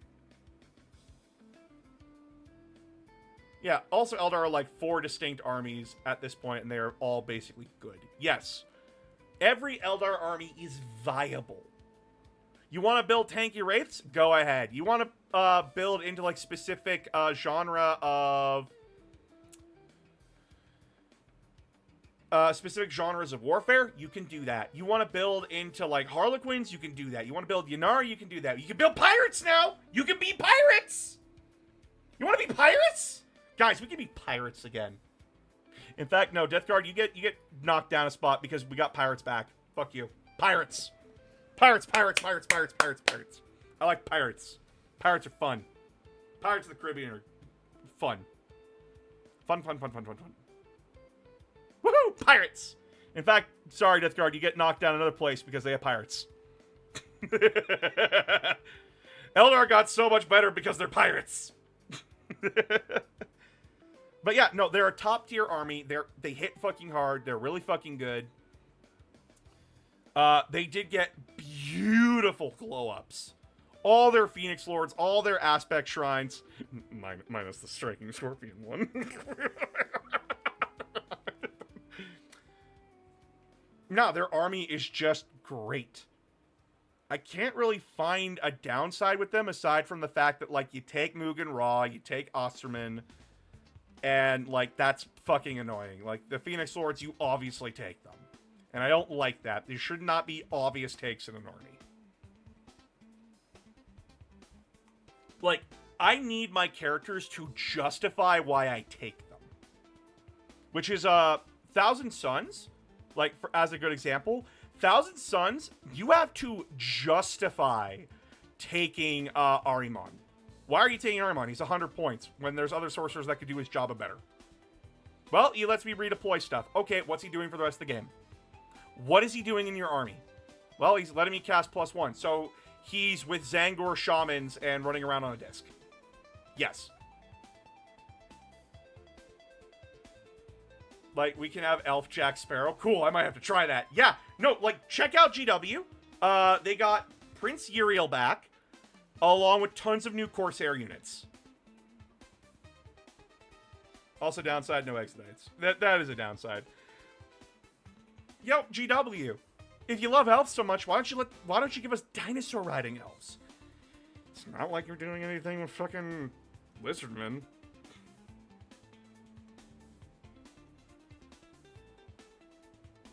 Alright. Next up is Drukhari. My favorite of the Eldar factions, because, again, they're all pirates. So their army ability is called Power from Pain. All Drukhari units have a pain ability, tagged with the word pain. Pain abilities only apply to a unit while it is empowered. If your army faction is Drukhari, you can empower units from your army with pain abilities by spending pain tokens. If your army faction is Drukhari, you gain pain tokens as follows. 1 during your command phase, 1 when an enemy unit is destroyed, and each time an enemy unit fails a battle shock test. And then they have empowered states. So you build up tokens over time, and then we'll just grab like Cabalite warriors. We'll grab like their basic unit. So if you empower them, each model in this unit makes an attack. Reroll the wound roll of 1. If the target is within range of an objective marker, reroll the wound roll instead. Pretty good. And they also have sticky. I like this. This is a fun army rule because your unit gets a their basic ability, but then the better you're doing, the more that you can. Basically, it's just like, oh well, I need this unit to do better. Power from Pain. Now I get to reroll wound rolls, or I get to improve my strength, or I get to be like tougher here. And that makes them so fun and so good. That makes them so much more fun and good, especially since Drukhari are the ultimate embodiment of an army that live and die by cooperation. You can't just run all Cabalites. You can't just run all Witches. You can't just run all Homunculi. It is better for your army to work together, to build an army that synergizes with each other.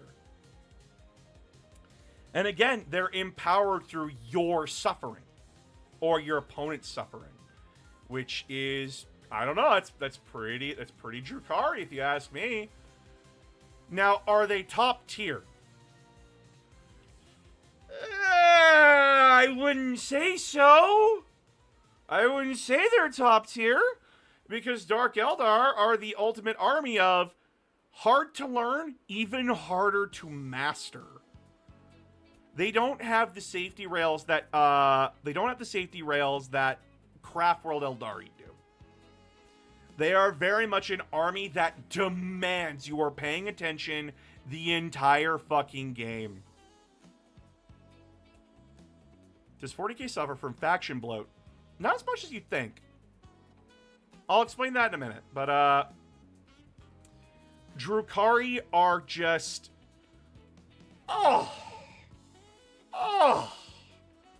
fun and good. They are at the top of fun and good. The only thing stopping them from being top tier is the fact that they demand perfection. It is not easy for Drukhari to make it into top tier. It never is. Anybody that's bringing them to a tournament, you have to be playing so smart that it drains your brain. And it genuinely becomes taxing. So they're fun and good when you're not playing in a tournament. When you are in a tournament, oh my god, such a drain. Because you're trying to think of all the angles to keep very fragile units alive. Shouldn't it be more in fun? Well, yes, but their army is very fun to play against. Their army is very fun to fight. Very fun to play with, very fun to fight, but they do demand a lot from you. And they are a very good army. I have not found an edition where Dark Eldar were truly bad. They've always been fun, and they've always been good. It just requires a player to know how to play them. And yes, does that mean, like, they should get knocked down a few points because, like, they're so complicated? Yes. Hence why they're not top tier. With these 3 other armies, it's very easy to pick up and play them. Drukhari, it's not easy to pick up and play them. Because you have to understand, your army falls over to a stiff breeze. Do Chaos Space Marines really need a book for every sub-faction? They could consolidate unique units, just add more flavorful detachments.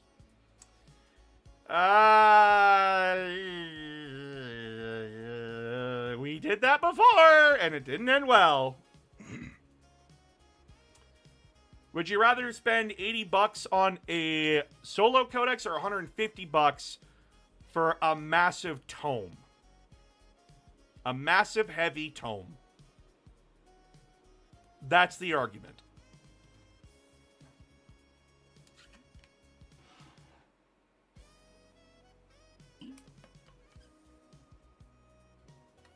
Because they did that with Marines and everyone bitched. There has to be a middle ground is all I'm saying. This is the middle ground. This is the middle ground. Unless you want to go all digital. Unless you want to go all digital. Tomes double as weapons, though.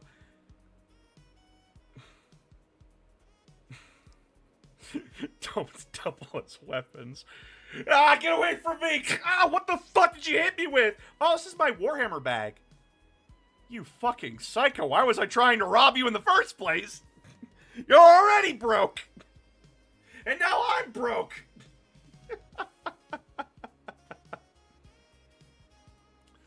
Alright, Gene Stealer cults. I'm gonna be perfectly honest with you, chat. I have not played a single fucking game against Gene Stealer cults. I don't know what they do.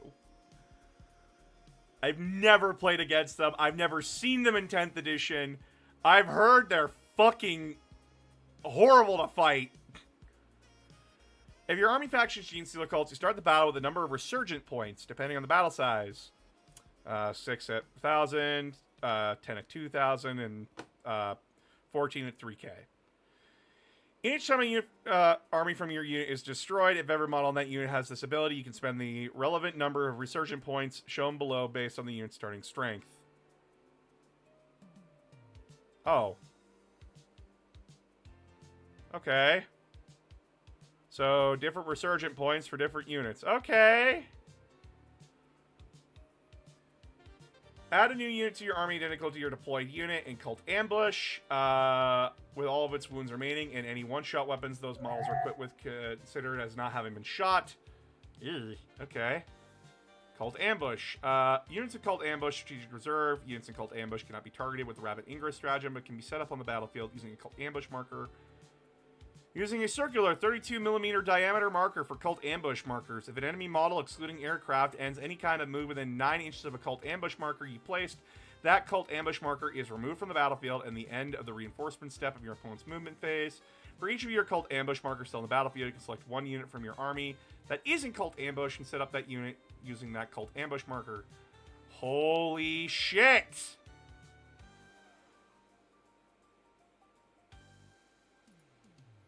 That is a lot of words. That is a lot of words to say, hey, there's tokens on the battlefield, get close to them, I spawn units there.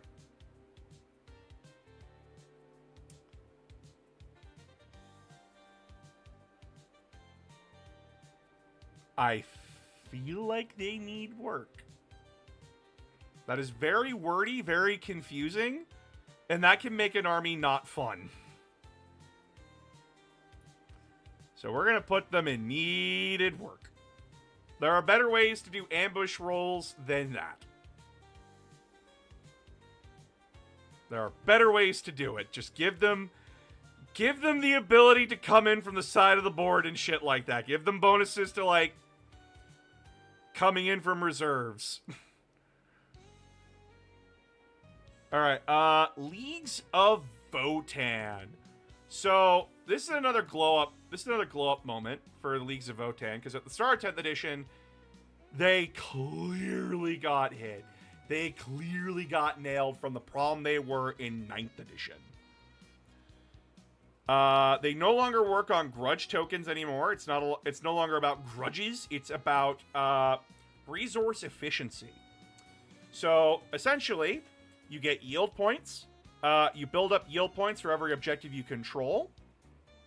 When you have fewer than 7 yield points, all your units, if they're attacking a unit that's on an objective marker, your attacking unit gets to add 1 to the hit roll, and you get to reroll advance and charge rolls. Once you are above 7 yield points, each time one of your units is standing on an objective marker, you get to add 1 to the hit roll, and each time a unit in your army gets targeted with an enemy attack, if that attack is stronger than your toughness, it's -1 to wound.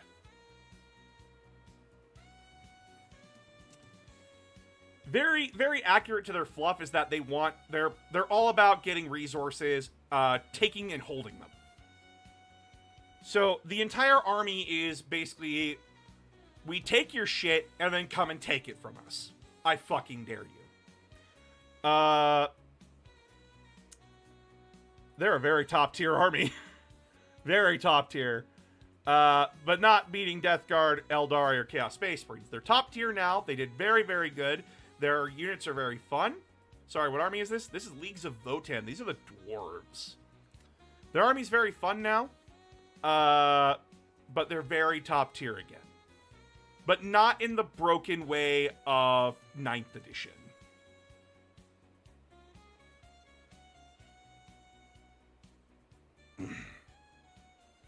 We don't have the range and variety to be above those. Exactly. Well, technically not dwarves at all. Technically not dwarves at all, but they're dwarves. Let's not beat around the bush. They're dwarves. All right, Necrons. What are Necrons known for? Not staying fucking dead. Their entire army ability is reanimation protocol. They've had this for like fucking ever. I just gotta remind myself how it works. Give me one moment.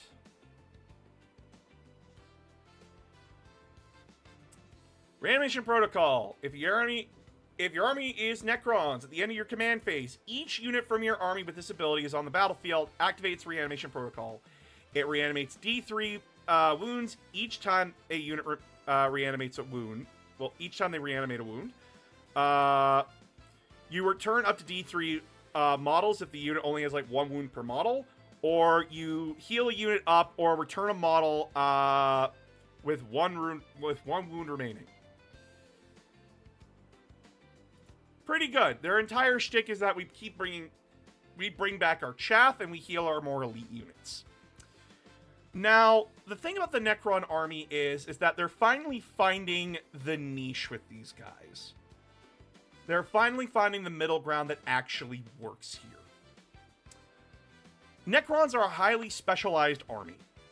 What does that mean? Well, this unit does that, this unit does this. They only do those things. They don't do anything else. If you're taking Locust heavy destroyers, they are wanting to kill tanks and big things. If you ask them to kill swarms, they're going to look at you like you're a fucking idiot. If you take flayed ones, they want to be murdering swarms. And they'll look at you like you're an insane person if you tell them to go murder a fucking tank. The Necron army is highly specialized. So when you're building this army, everybody has a job to do, and you damn well better hope they're doing their fucking job. Because if you're not doing your specialized role, you're failing the army. This makes Necrons kind of a balance between fun and good. I'm going to put them in fun because they're very swingy with fun and good.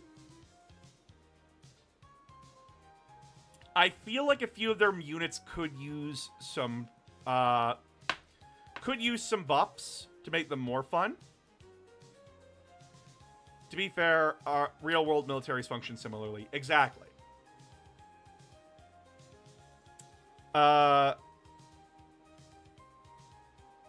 Some of their units could use better rules, like the flayed ones, for example. I don't see anyone ever taking flayed ones because they're just not good.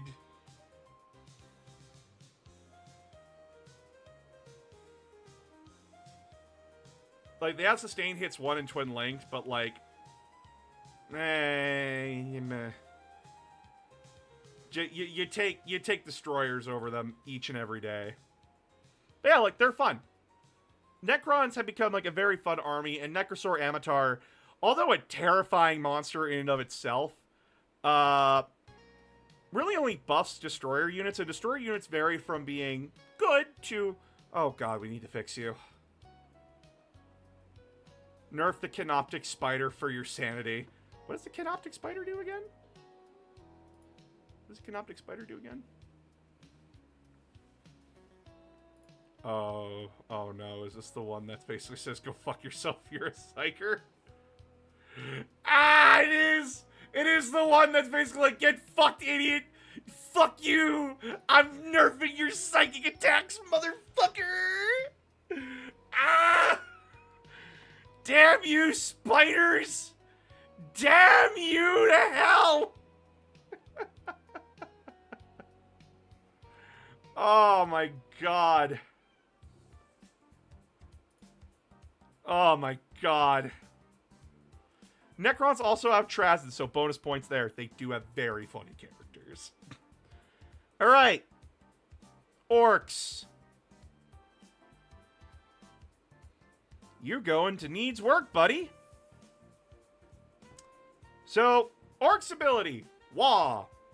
Once per game, we can call Wah.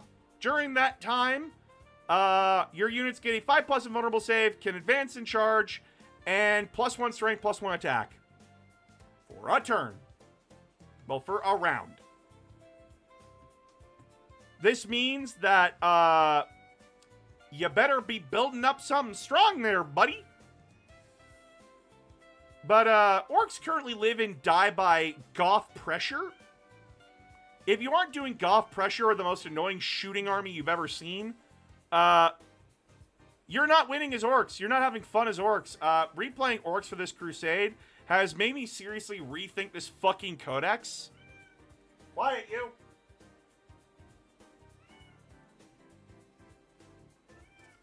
No, here's what you do with them. Wah should be like an escalating thing. The longer the battle goes on, the more pumped up your orcs get. And I get it. Our quality of our units suck ass. But no AP on most of our shit. No special abilities on most of our shit unless you're a named character.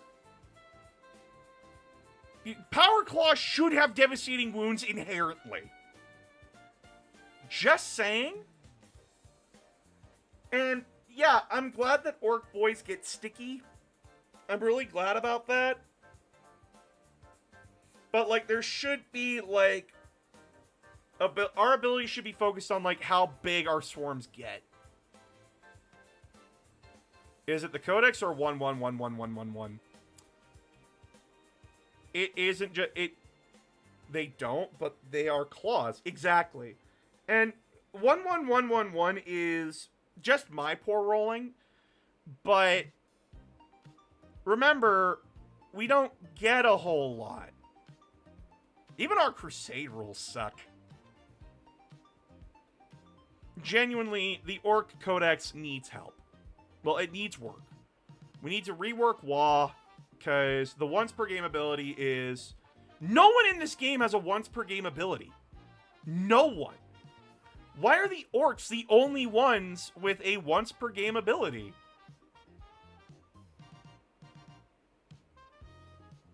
Fuck you, Will. Fuck you. But like, yeah, like Tyranids. That's something we'll get there. We'll get there, Rommel. Rommel. We'll get there. We'll get there, my guy. We'll get there. Orcs and Tyranids are the only ones with once per game abilities. Everyone else doesn't have a once per game ability, and that's very frustrating. And again, orcs are a melee army. Our shooting sucks. Why are we only winning games by bringing shooting? I'm not saying, like, oh, we'll make our shooters garbage. No, I'm saying incentivize us to do melee. Incentivize us to rush shit down again. 1,000 Sons of a once per game ability if you table them turn 1.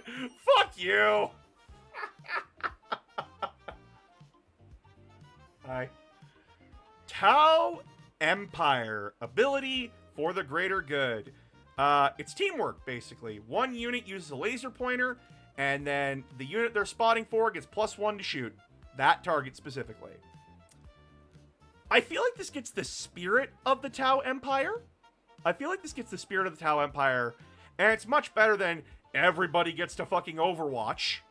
Because that was annoying to fucking deal with. That really wasn't fun to deal with. Cannot condone higher than fun. I'm going to agree with you on that one.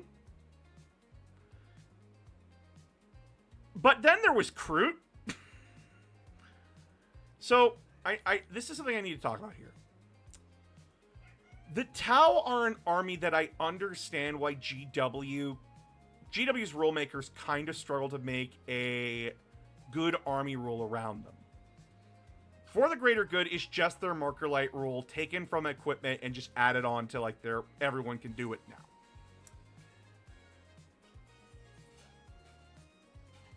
Because their Montka and Kaon tactics back in the day were very fucking annoying to deal with. For the greater good just was, oh, everybody gets Overwatch. Everybody.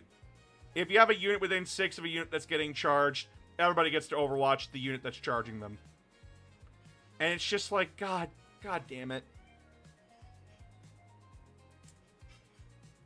Honestly, I think I like my brother's idea the most when it came to them. That just take the Horus Heresy Ultramarine ability from 2nd edition and apply it to the Tau. Unity through Devastation. Well, Devastation through Unity. If a Tau unit fires at an enemy unit, everyone gets bonuses to firing at that unit. So, like, the first unit that fires at the enemy unit gets no bonuses. But then every other unit that, like, tags onto that, they get bonuses for firing at that unit. I feel like that's a great idea. And then there's Kroot. For the longest time, chat, Kroot were always the joke of the Tau Empire army. They always existed within the army. No one fucking took them. Now, I've lost to Kroot more times than I can fucking count. I never expected Bird Donkey Kong to my ass. But here we are. I am Kroot. Kind of like how the Storm Speeder works for Space Marines. Exactly. But, Kroot are fucking terrifying now. And I love that uniqueness of the Tau Empire. That they can run an entire Kroot army now. Your jokes are the best. Listen, when you see a fucking Krootox rider just smash into a Terminator and go, oh, yeah, I do mortal wounds. Excuse me? Yeah, and then, like, you know, like our extra attacks? Yeah, they're better than our normal attacks. Why? Genuinely, I'm going to put them in fun. Because they're fun. The main Tau army is fun, but there is problems with it. Kroot are fucking amazing, but then you run into the problems of, oh, they have stealth, they have -1 to get wounded. And it's just like, oh, well, why didn't you, like, buff up the Vespids and shit like that? And they stare at me, and I go, okay, message received. Alright.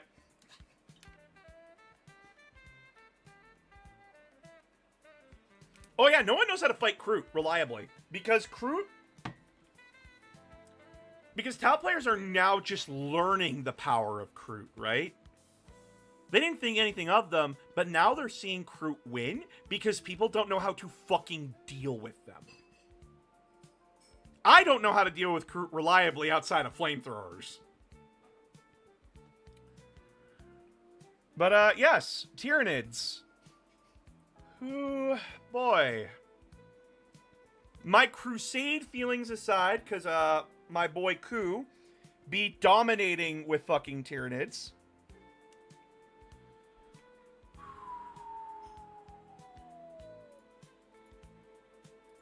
God, what happened with this army?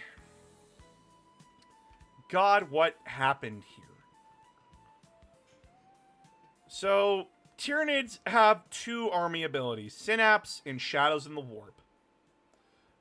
Synapse is that every unit within a range of a Synapse creature gets 3d6 leadership, and,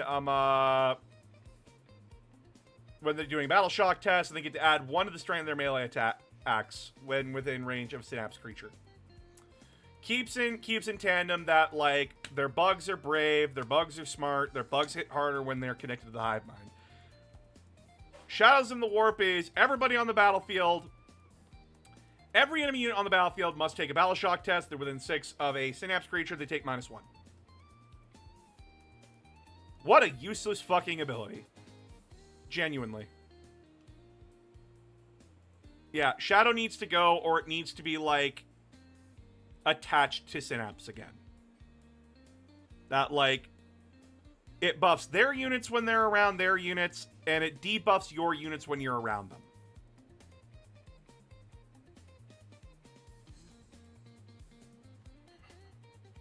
And, like, yeah, I do agree. But then their units, if they're not monsters, they suck. Why would you ever play Swarm Bugs? Genuinely. Your Gaunts suck. Your Gene Stealers suck in comparison to Gene Stealer cults. Basically, if it's anything smaller than a warrior, they suck. Why would you ever play Swarms? Ever.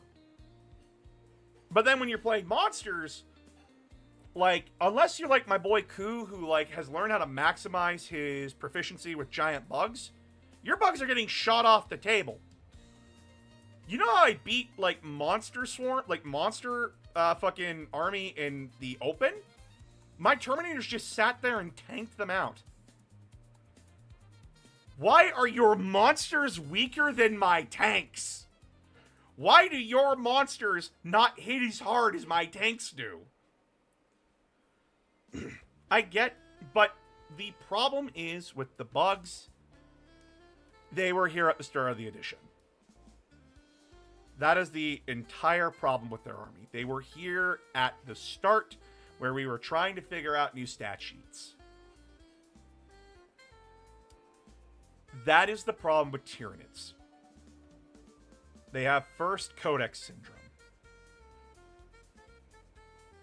And unlike the Space Marines, since they're not the face of 40k, they don't get the love, the buffs, and all the different units that Space Marines did over time to keep them in the middle. Bugs got kicked in the nuts hard because they got started in the edition.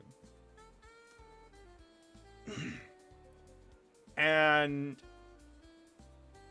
the new models they got are wonderful and awesome, but they definitely need help. I wouldn't say make them the first army in 11th edition. Let's give them some time to cook with that. Make Synapse better. Give it a downside, like make it more focused on swarms again, and buff up the bigger creatures. Make them harder hitting and a little bit tougher, but make the swarms actually worth taking. Yeah, they need work. They need work. There's no unit you need monsters to make this army work. It's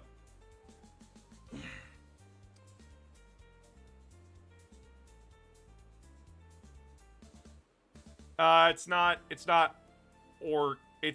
Crimson Fist. It's going to be Orcs, Space Wolves, and Guard, I think.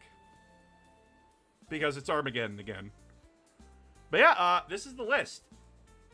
And genuinely, the fact that, like, only, what, 1, 2, 3, 4, 5, 6, 7, 8, 9, 10, 11, 11 armies need work, or, like, 7 armies at best need work, while 4 need help. While 1, 2, 3, 4, 5, 6, 7, 8,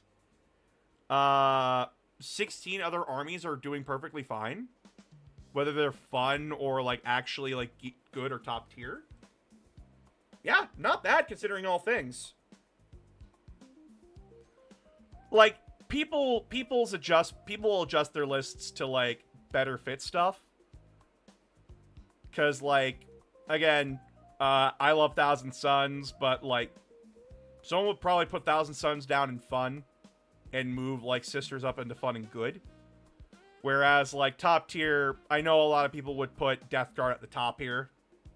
But they don't have pirates, so fuck you. So, Sanguinius Uns, there was a leak for the story of Yarick. I don't know if it's real or not.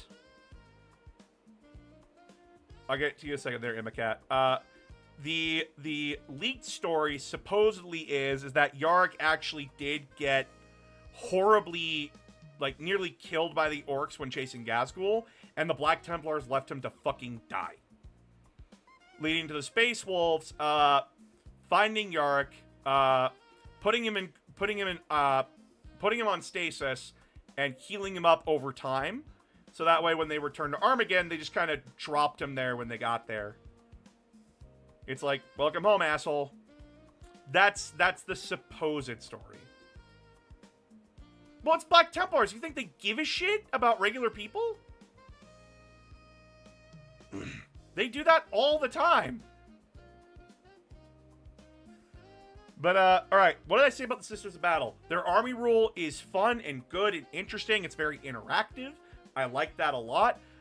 Their army is very much a great army for beginners to learn, especially when it comes to, like, accepting casualties and learning mid to close range warfare. The downside was their detachments are really boring and garbage.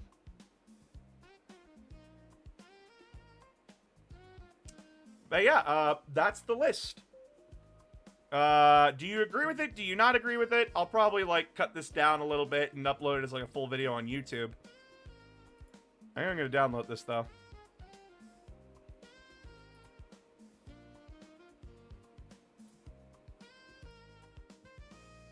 Glad to help. And yeah, like, again, I haven't played against every army in 10th edition because I live in bumfuck nowhere and tournaments only get you so far. Tournaments only get you so far, sadly.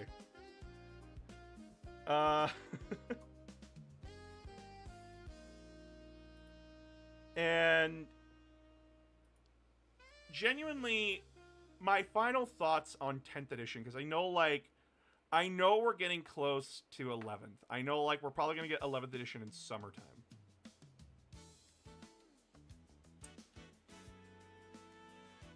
My thoughts on 10th edition are this. 10th edition has been a very fun edition for me. It has been a very fun, interesting edition for stories, for gameplay, the more experimental of 40k right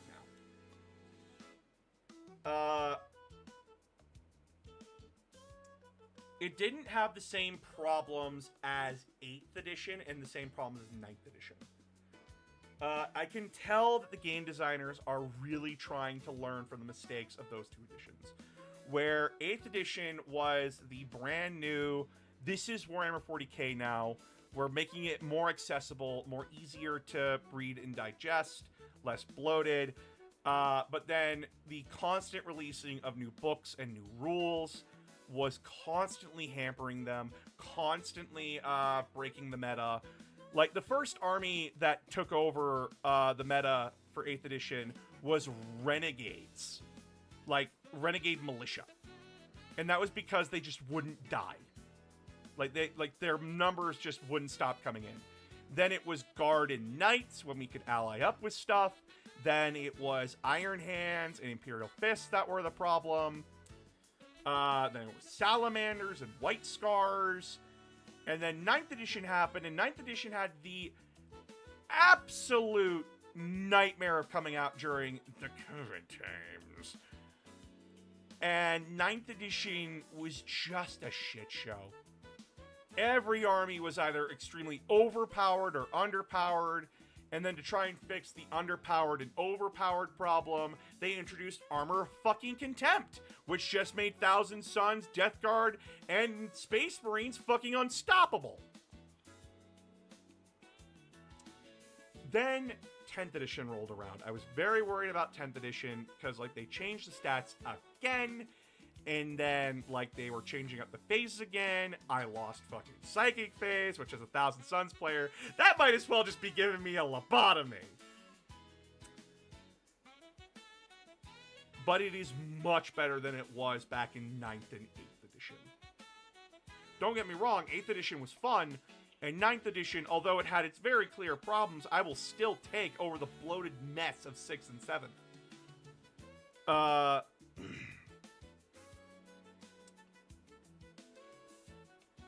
But seeing so many new people get into Warhammer 40k, understand what it is asking of them just by reading the book, and then having everything clearly labeled out, that's great.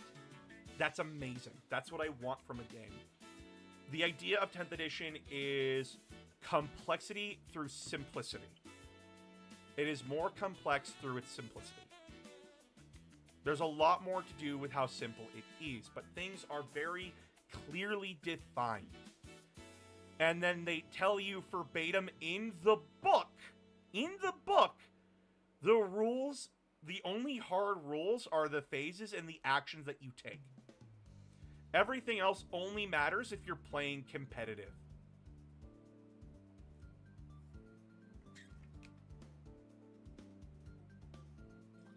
Yeah, they actually said it only matters if you're playing competitive for, like, the advanced rules. In fact, they said that if you're only in match play should you give a shit about the FAQs. Which is great. It means that even if their codexes are it means that even if you, like, buy a codex, you're not fucked.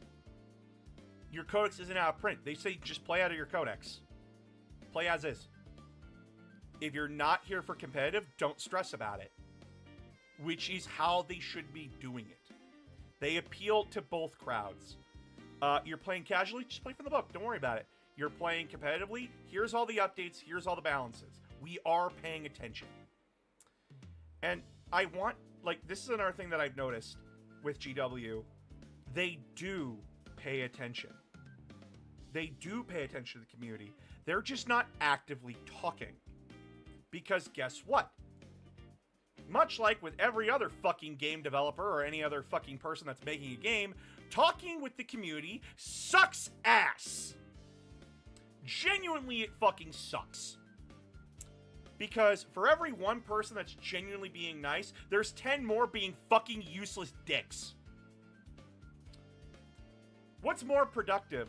Sitting there listening to everybody and hearing their love and hate for the game, things that they love about it, things that they want fixed or they genuinely fucking despise? Or sitting there trying to, like, go, well, could you tell me? And then getting all the blowback. We've seen what happens, and they don't want to deal with it. So they're going to sit there quietly, pay attention to everything that they're doing, and let their work speak for themselves.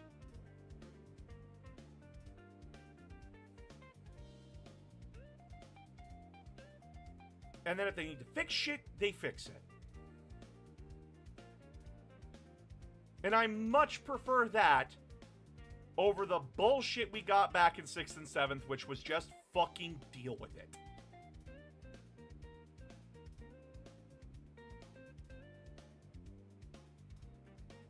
And again, like, is 10th edition perfect? No. What the fuck is the point of battle shock tests? They never really come up.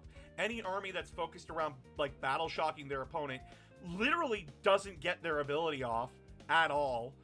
because, like, there's no point to it. And there's, like, the only negatives to being battle shocked is that you don't get to use stratagems, and your objective count goes to 0. But you only take leadership checks, but you only take battle shock is when you're below half strength. So any buffs that you're getting is just redundant at that point. What does battle shock even do? You can't use stratagems on the unit, and your objective control value goes to 0. Yeah, it would be so much better if you didn't auto recover.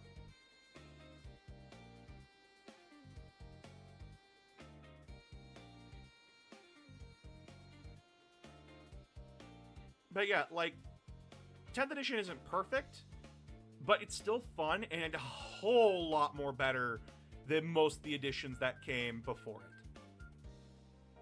I started getting into Warhammer at 4th edition. I didn't start playing till 5th. Y'all have not seen the horror of conga line Blood Angels. Y'all have not seen the horror of Mind Shackle Scarab Necrons throwing a fucking Mind Shackle Scarab on your Thunderhammer Captain and going, now go punch your friends. You have not seen the horror of Grey Knights just standing in a Storm Raven and going, and Vortex of Doom. And then doing the Spider-Man dance is like your army's being eaten by a black hole. I love the art on display, absolutely fantastic. I plan on getting more. But I need money for that. I want to get more art commissioned of, like, AG and all my, like, mods and my friends. That's how I started, man. You and I have a very similar 40k career. Yeah! It's why I get so frustrated with people that glorify the past. And I'm like, really? You bitched about it then, and now you're, like, sucking its praises now. That's wrong. 6th and 7th edition were awful. Like, 6th edition, I remember Hell Turkey spam, which was just like, oh, Helldrakes now just, like, fucking vector strike your tanks and they blow up. They vector strike your units and you just lose units. Get fucked, idiot. 7th edition was just, what the hell happened here?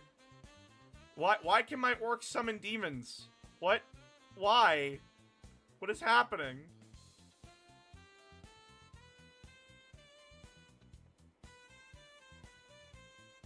And then, like, 7th edition also saw Taudar, and God forbid, I never want to see Tau and Eldar pair up ever fucking again. Like, if I hear that ally rules come back, and it's like, oh yeah, well, Tau and Eldar can team up again, I'm pulling out a shotgun immediately and say, take it back. You take it right back to the fucking house you found it in. You take those old ally rules and shove it. For those that don't know, back in 7th edition, 6th edition introduced the ally matrix, which was you could take armies together based on their relationship, and good things happen depending on the relationship, and bad things happen depending on it. How bad was it for Tau and Eldar? So in 6th edition, they were battle brothers, so that means their characters could join friendly units. You could benefit from the Eldar psychic spells as Tau, and yeah. So imagine getting all the Eldar abilities onto Tau units. You're not playing Eldar and Tau. You're playing Eldar Psychers leading Tau armies. So, you know, like, all those buffs that you have to fight with Eldar? Now apply that to the Tau with marker lights. And this was also the same edition that introduced the Tau stealth mech. You know, the one that goes invisible, that's like the really bigger stealth suit. Back in the day, we had armor values, chat. Your tanks had front, side, and rear armor. If that stealth mech fired at an enemy tank, it always was considered to be firing at the rear, regardless of what position it was in, along with any other stealth suit units that were within a certain range. Add on the top of the fact that you had warlocks on Sky Runners, who could add 1 to hit and add 1 to their armor pen. Yeah. Yeah. Along with Death Star, Farsight, and Fusion Gun fucking crisis suits. Oh my god, Tau was cancer. Tau was cancer.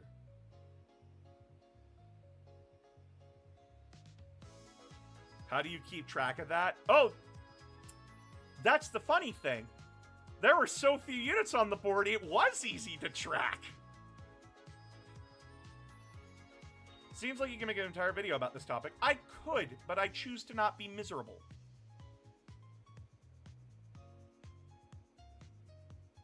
Orc Knob Wargear, BS in 5th. No wonder people hated the Tau. Exactly.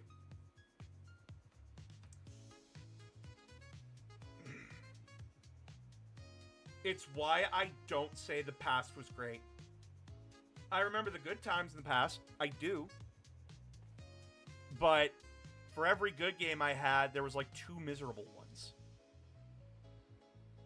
And then all I heard from people throughout 6th and 7th edition was bitching. Non-stop, endless bitching. About a game that I loved. I couldn't find people to play with in fucking 7th edition. Because everybody fucking hated it. And then 8th edition came around, and I'm able to play 40k again, and it's not a miserable fuck. I actually had fun. I had a great time.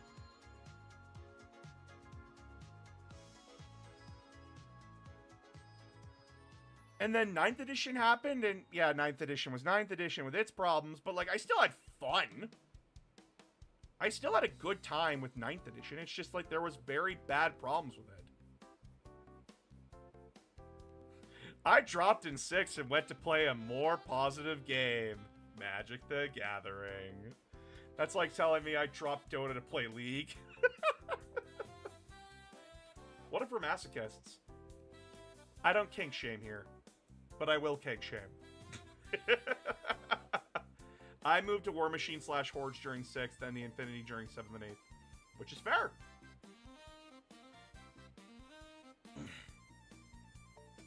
Again, 40k had fun times, but it had dark times. 6th and 7th, end of 5th, start of, like, end of 5th all the way to the end of 7th was the dark times. And I kind of do want to make a video discussing it. And, like, I know, like, I got pushback when I said, like, 7th edition was, like, the worst edition. But then, like, some Australian players were like, oi, you fuckhead. Over here across the creek, we actually fucking love 7th edition because it's an edition we can fucking afford. And I'm like, oh, well, that's a unique circumstance. Alright, the rest of the world, what's your opinion? It sucks. I'm sorry, Australia. I'm sorry. I'm sorry that it sucks for you.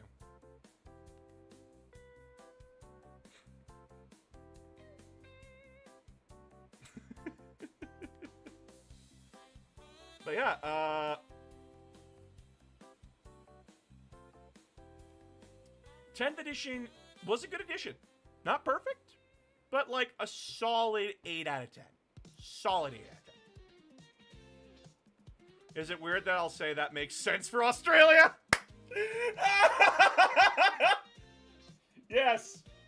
It is a little bit weird, but then again, Australia's a little bit fucking weird. I love joining you on stream. I have fond memories of those issues. I meant horrifying flashbacks. I learned to play in 7th, which is why I burned out very quick for the next 2 editions and came back in 10th. Yeah, by the way, as a last little parting advice, if you are going to get into Tabletop Warhammer 40k, some advice on not how to burn out. Because my roommate burned himself out on 40k. 1, don't buy multiple armies. Focus on an army. Stick with it until you have like 2,000 points. Then play that army to death. Get used to playing it. Get used to playing the fucking game before you decide to like jump to a different army. Take your time with it. invest yourself in your army. Then, once you feel completely comfortable with that army and feel like wanting to start another, jump ship, repeat process with the next army. You'll have so much more success there. Next, make it very clear when playing games that you are brand new. Do not let your opponent say, oh, I'm going to teach you by curb stomping you. That's not how a person learns. You don't learn by getting the shit kicked out of you. In boxing, you do not teach someone how to box by beating the shit out of them and then asking, okay, so what did you do wrong there? You go through, this is how you punch. This is where you want to punch. Oh, do you have short arms or do you have long arms? Because if you have long arms, you want to keep your opponent at a distance. You want to be punching like this. Like that kind of shit, right? You walk it through with them. Have your opponent help you by walking it through with you. And it's okay to take your time. You're not on time here. Walk it through, learn your army. How to not lose turn one due to deployment is a great way to learn. Exactly. So wear a dramatic hat that says noob on it. There is nothing wrong with being a noob, and we need to really fucking deal with that mentality. Because, like, I've had so many people, like, tell me, well, I wanted to get into 40K, but then the person that taught me fucking ruined it for me. And I'm like, what do you mean? Well, they just blew me off the table. I didn't learn shit. That gave me the wrong experience with 40K. And I'm like, nope, you grab your army, we're playing. What? Grab your army, we're fucking playing. And then I walked them through the steps of it, and oh my god, they loved the game. And now they're blowing me off the table.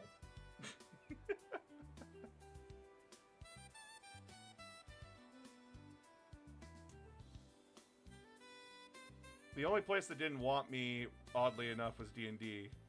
Oh, that's sad. I'm sorry. Basically, find a friend who knows how to play and play friendly games against them. Exactly. Remember, this is a game about plastic toy soldiers. When somebody's trying to learn, unless they specifically tell you, I want the competitive experience, we're all here to have fun.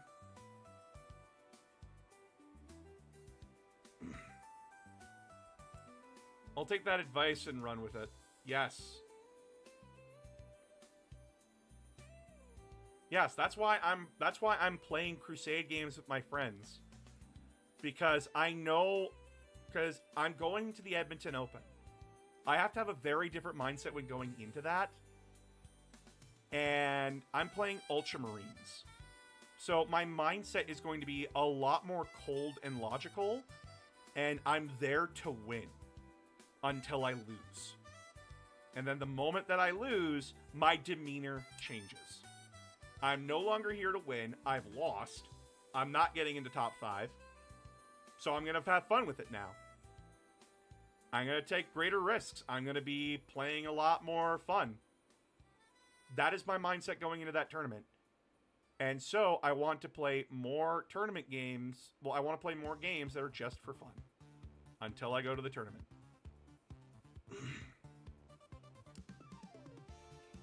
And that's the goal.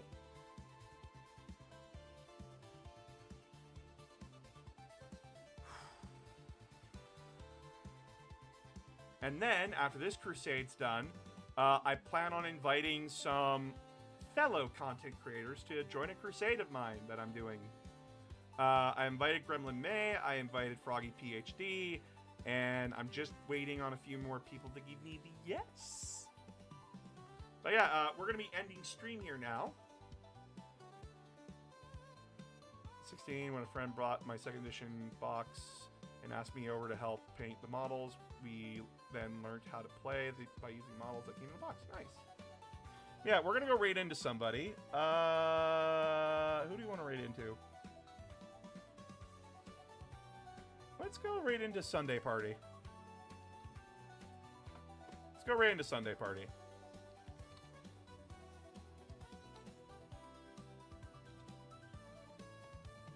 Yeah, if you're on YouTube, please go over to Twitch and put in Sunday Party, capital S and capital P. But yeah, thank you all so much for coming. I appreciate you all so very much. There is a Warhammer showcase coming on later tonight. I will be talking about it probably tomorrow. But until then, chat, you all have a fantastic night. And give love to Sunday Party. Good night, everybody.